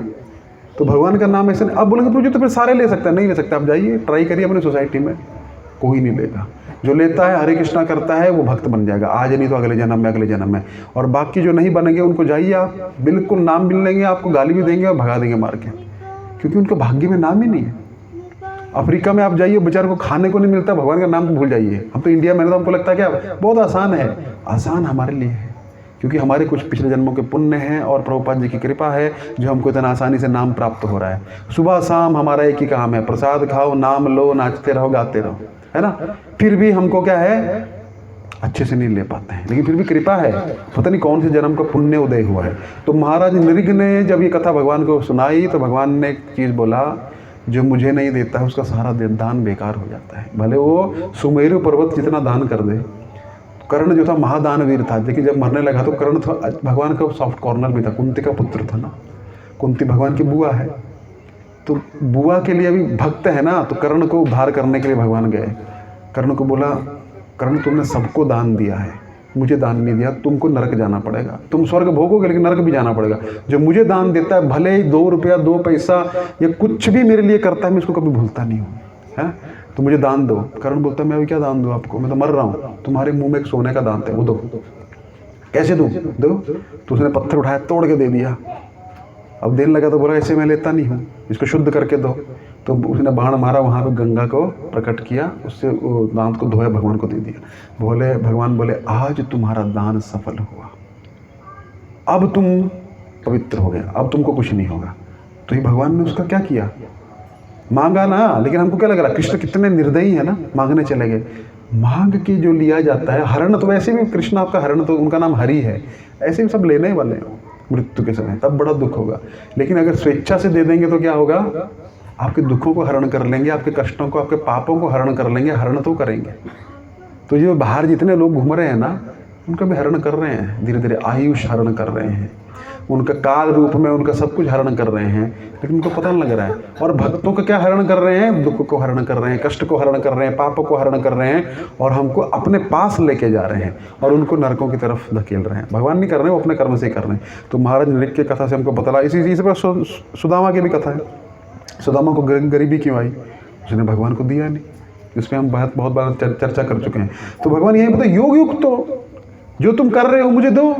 9वें अध्याय में भगवान 12वें अध्याय में डायरेक्ट बोलेंगे, जो खाते हो मुझे भोग लगाओ, जो कमाते हो उसमें से मुझे दो, है ना। जो कर्म करते हो वो मेरे लिए कर्म करो, झाड़ू लगा रहे हो तो मेरे मंदिर में झाड़ू लगाओ, मेरे घर मुझे घर में स्थापित करो। साक्षात भक्ति योग नामक अध्याय में बोलेंगे। लेकिन यहाँ पे शुरू कर रहे हैं, अपने कर्म को मुझसे जोड़ो। सुंदर पेंटिंग कर रहे हैं, जैसे हमारे हिमेश प्रभु है, कितना सुंदर पेंटिंग किया, अपनी कला को सही प्रयोग किया है कि नहीं। कितना सुंदर पेंटिंग है उनका, और उन्होंने कहीं से सीखा भी नहीं है। अब सोचिए, कोई ट्रेनिंग नहीं है, कुछ नहीं है, पुराने जन्मों का है सारा। इन दृश्यों का उनको कैसे दर्शन होता है, कैसे क्या होता है, कोई नहीं जानता है। कोई सोच सकता है क्या? कैसे बराबर एकदम, कोई ट्रेनिंग नहीं लिया उन्होंने। कोई ट्रेनिंग लिया प्रभु आपने? कुछ नहीं लिया ना। पता नहीं कैसे बनता है, बोलते हैं मेरा हाथ चलता है अपने आप, देखिए बराबर हो रहा है सारा, कैसे, है ना। वैसे कैसे ये होता है? पिछले जन्मों का भक्ति, और इस जन्म में जुड़ भी गए हो। इतना जल्दी प्रगति किए, पता नहीं कैसे जुड़ गए, आ गए। आए नहीं, लाए गए। यहाँ व्यक्ति आता नहीं है, यहाँ पे लाया जाता है ना। तो यहाँ पे लाए गए हैं। तो देखिए कितना सुंदर एग्जाम्पल है। अपनी कला को भगवान के सेवा में जो व्यक्ति लगाता है, कोई म्यूजिशियन है, भगवान के लिए कीर्तन करना शुरू कर दे, म्यूजिक से भी प्रेम हो गया और वो कला को भगवान में, उसको बोलते हैं योग युक्त। क्या बोलते हैं? और योग युक्त तो कुछ नहीं है कि ऐसे योग करना है योगी, फिर यहाँ से आपकी आत्मा निकलेगी। योग युक्त, योग युक्त मतलब जो कर रहे हो वो करो और भगवान को केंद्र में रख के करो, योग युक्त हो गया व्यक्ति।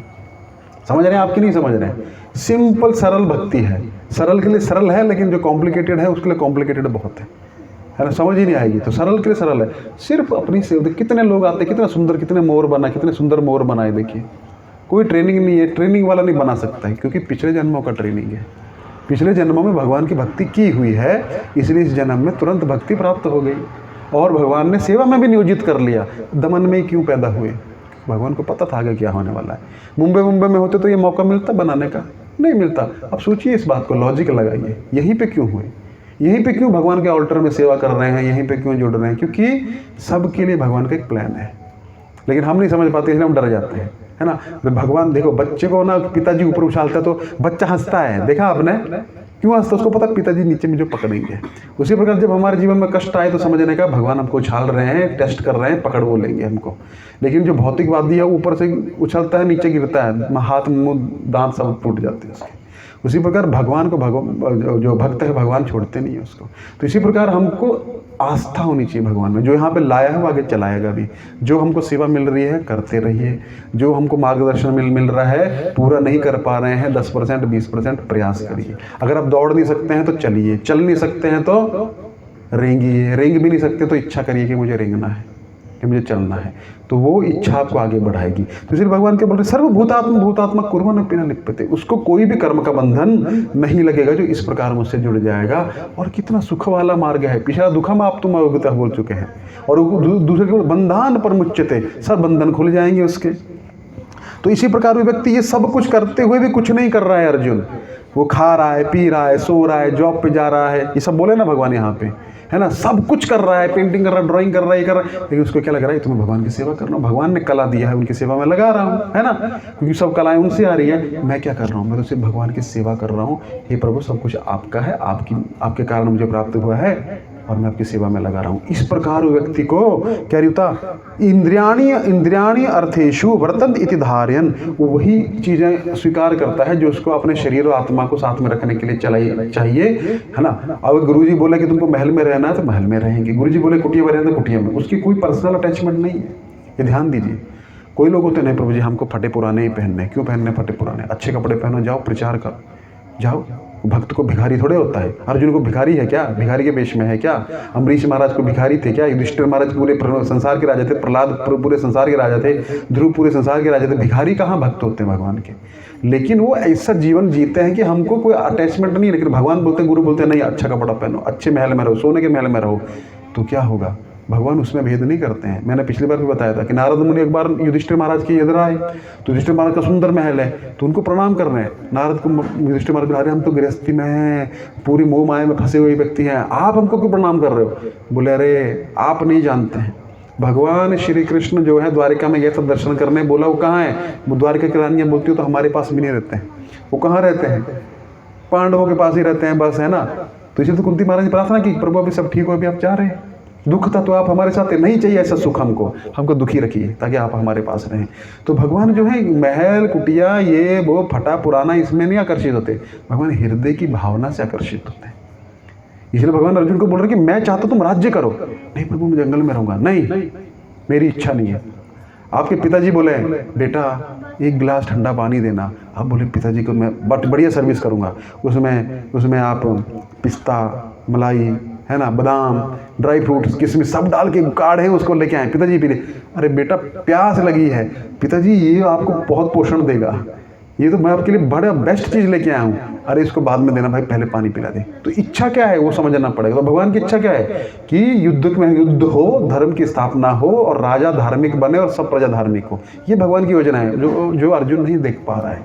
तो इसी प्रकार अर्जुन तुम देख नहीं पा रहे, युद्ध करते हुए भी तुम युद्ध नहीं कर रहे हो। अगर तुम कनेक्शन जान पा रहे हो कि मैं तो भगवान का दास हूँ, शरीर के द्वारा मैं युद्ध करूंगा और जीवेर सूर्य कृष्ण नित्यदास, कृष्ण की इच्छा है युद्ध हो, धर्म की स्थापना हो और कृष्ण उससे प्रसन्न होंगे, यही मेरी प्रसन्नता है। तुम ये कनेक्शन नहीं देख पा रहे हो इसलिए दुखी हो। इसलिए योग युक्त हो, इसलिए योग से युक्त हो जाओ। जो कार्य है, जो सेवा है, जो धर्म है उसको निभाओ और अगर कुछ ज़्यादा है तो अपने गुरुजी से बात करो और गुरुजी आपको बताएंगे आगे कैसे बढ़ना है। मर्जी से कुछ मत करो। ये पहले स्थापित कर चुके हैं 4थे अध्याय के 34वें श्लोक में। तद्विधि प्रणिपाते न परिप्रश्न न सेवया उपदेशन्ते ते ज्ञान से दर्शना। जिसने स्वयं तत्व का दर्शन किया, स्वयं इस मार्ग पे चला है, स्वर्ग इस मार्ग में ठोकर खाई है, स्वर्ग इस मार्ग में घिसा है, वही तुमको लगा सकता है। वरना क्या होगा? तुम भटक जाओगे, तुम गीता को नहीं समझ पाओगे। गीता का ज्ञान देखिए, खुद पढ़ते हैं तो कुछ समझ में नहीं आएगा। क्या चल रहा है, ये क्या हो रहा है यार, ये क्या कर्म योग ब्रह्म योग क्या है, ये कर्म योग, ये भक्ति योग क्या है, ये सांख्य योग क्या है, सब एक ही है। गुरु के अधीन में उनकी विधि को पालन करो, उनके अंडर में सेवा करो, उनके साथ में भगवान का सेवा करो और क्या करो? प्रणिपाते न प्रणाम करो और परिप्रश्न न सेवया, फिर सेवा करो तो तुम्हारा क्या होगा? भला हो जाएगा। ठीक है। तो इस प्रकार आज हमने 8वां और 9वें तक कर दिया। फिर अगला भी बहुत महत्वपूर्ण है, 10वां ब्रह्मणि आधाय कर्माणि संगतिक्त्वा करोति लिप्यते न स्वपापेन पद्म पत्रम इवाम बसा। अगला जो श्लोक होगा उसमें भगवान तुलना करेंगे उस व्यक्ति की, कैसी? कमल पत्र के समान। कमल पत्र देखा आपने, या वो जो होता है क्या बोलते हैं उसको? गुजराती में पात्रा बोलते हैं उसको, क्या बोलते हैं? पात्रा होता है ना, उस पर पानी डालो तो क्या होता है? टिकता नहीं है ना। उसी प्रकार वो व्यक्ति संसार में रहते हुए भी कीचड़ में रहते हुए, जैसे कमल कीचड़ को टच नहीं करता है, वो व्यक्ति संसार में सब कुछ करेगा, घर गृहस्थी करेगा, बच्चे पैदा करेगा, उनकी शादियां करेगा, जॉब करेगा, लेकिन फिर भी वो किस प्रकार का कीचड़ में कमल होता है ना, उसको टच नहीं होता। जैसे वो पत्ता होता बड़ा वाला, हाँ पात्रा जो रहता है, उसमें पानी जो है वो टिकेगा नहीं, कितना पानी मोती बन के खिसक जाएगा। उसी प्रकार उसमें पाप कभी टिक नहीं सकता। ऐसा मेरा भक्त हो जाएगा या यदि वो योग युक्त हो। योग मैंने समझा दिया आपको योग क्या है। इस प्रकार से अगर वो कार्य करता है तो मैं उससे दूर नहीं और वो मुझसे दूर नहीं है। इस संसार में रहते हुए भी उसको कोई पाप का बंधन नहीं लगेगा। ठीक है। तो ये आज हमने सीखा कि किस प्रकार हमको संसार में रहना है। प्रैक्टिकल टिप्स, कोई टेंशन की आवश्यकता नहीं, कोई कुछ नहीं। हमको अधीन में कार्य करना है, भक्तों के अधीन होकर कार्य करना है, अपने गुरुओं के अधीन होकर कार्य करना है, जो बोले वो सेवा करनी है ना। और एक क्या है ना तो क्या होगा, 10-12 बोलेंगे तो आप एक भी सेवा ढंग से नहीं कर पाएंगे। एक बोलेगा उधर पानी लेके आओ, एक बोलेगा उधर से लेके आओ। अब आप कभी इधर भागो, कभी उधर भागो, कभी उधर भागोगे तो आप दूसरे दिन आओगे नहीं। प्रभु जी बहुत ज़्यादा हो रहा है योग तो, है ना, योग हो नहीं पा रहा है। तो इसलिए एक व्यक्ति से गाइडेंस लीजिए, उस व्यक्ति से जुड़िए, उस व्यक्ति के साथ में सेवा करिए, वो आपको क्या बात पदम पत्र में वाम बसा, आपका जीवन भी कैसा हो जाएगा। ये गीता बोल रही है, मैं नहीं बोल रहा हूँ। पूरा कॉन्फिडेंस से मैं बोल सकता हूँ, कोई पाप नहीं लगेगा, क्योंकि गीता का ज्ञान है। अगर हम इस प्रकार से कार्य करेंगे तो गीता के ज्ञान को समझना बड़ा आवश्यक है। गीता तो हम बांटते भी हैं, पढ़ते नहीं है, लेकिन पढ़ते हैं तो समझते नहीं है। गीता को पढ़ना भी है, समझना भी और समझाना भी है। तो इस प्रकार गीता का जब अध्ययन हम करेंगे तो अब पूरा हमारे जीवन में क्या है, भगवान पहले दे चुके हैं। देंगे नहीं देंगे, आज तक पता नहीं था हमको कैसा है। जब पढ़ रहे हैं तो पता लग रहा है भगवान तो पहले से जानते हैं हमारा प्रॉब्लम क्या है और हम क्या करने वाले हैं गलती। लेकिन पढ़ेंगे नहीं तो क्या होगा। प्रभुपाद जी रात दिन मेहनत किए हैं रात को बिना सोए, तो किसके लिए? हमारे लिए। और हम तो पढ़ेंगे ही नहीं। तो प्रभुपाद जी बहुत दुखी हो जाएंगे। प्रभुपाद क्या बोलेंगे? कोई फ़ायदा नहीं हुआ मेरा इतना लिखने का, इन्होंने करना तो वही है जो इन्होंने करना है ना। लेकिन इसमें फ़ायदा अगर एक व्यक्ति पढ़ लिया तो हजारों लाखों को बदल सकता है, क्योंकि उसके जीवन में गीता उतर गई, है ना। तो ठीक है, हम यहीं पे विराम देते हैं। अगली बार हम पदम पत्र मीमांसा इस पे और चर्चा करेंगे और इस पे गहराई से हम मनन विचार करेंगे कि किस प्रकार से व्यक्ति सब कुछ करते हुए भी एक कमल पत्र के समान रहता है और उसको कुछ भी पाप का फल प्राप्त नहीं होता। भले ही बाहरी दृष्टि से लगेगा कि वो पाप कर्म कर रहा है, लेकिन पाप नहीं कर रहा है, साधारण कर्म नहीं कर रहा, कृष्ण कर्म कर रहा है, कृष्ण की प्रसन्नता के लिए कर रहा है, गुरु के आदेशों के अनुसार कर रहा है। जिस प्रकार ये व्यक्ति बॉर्डर पे युद्ध करे तो परमवीर चक्र प्राप्त होगा, गांव में आके आदमी मार दे तो जेल होगी। तो अथॉरिटी के अंडर में कार्य कर रहा है, इसलिए उसको कोई भी पाप कर्म नहीं लगेगा। हरे कृष्णा।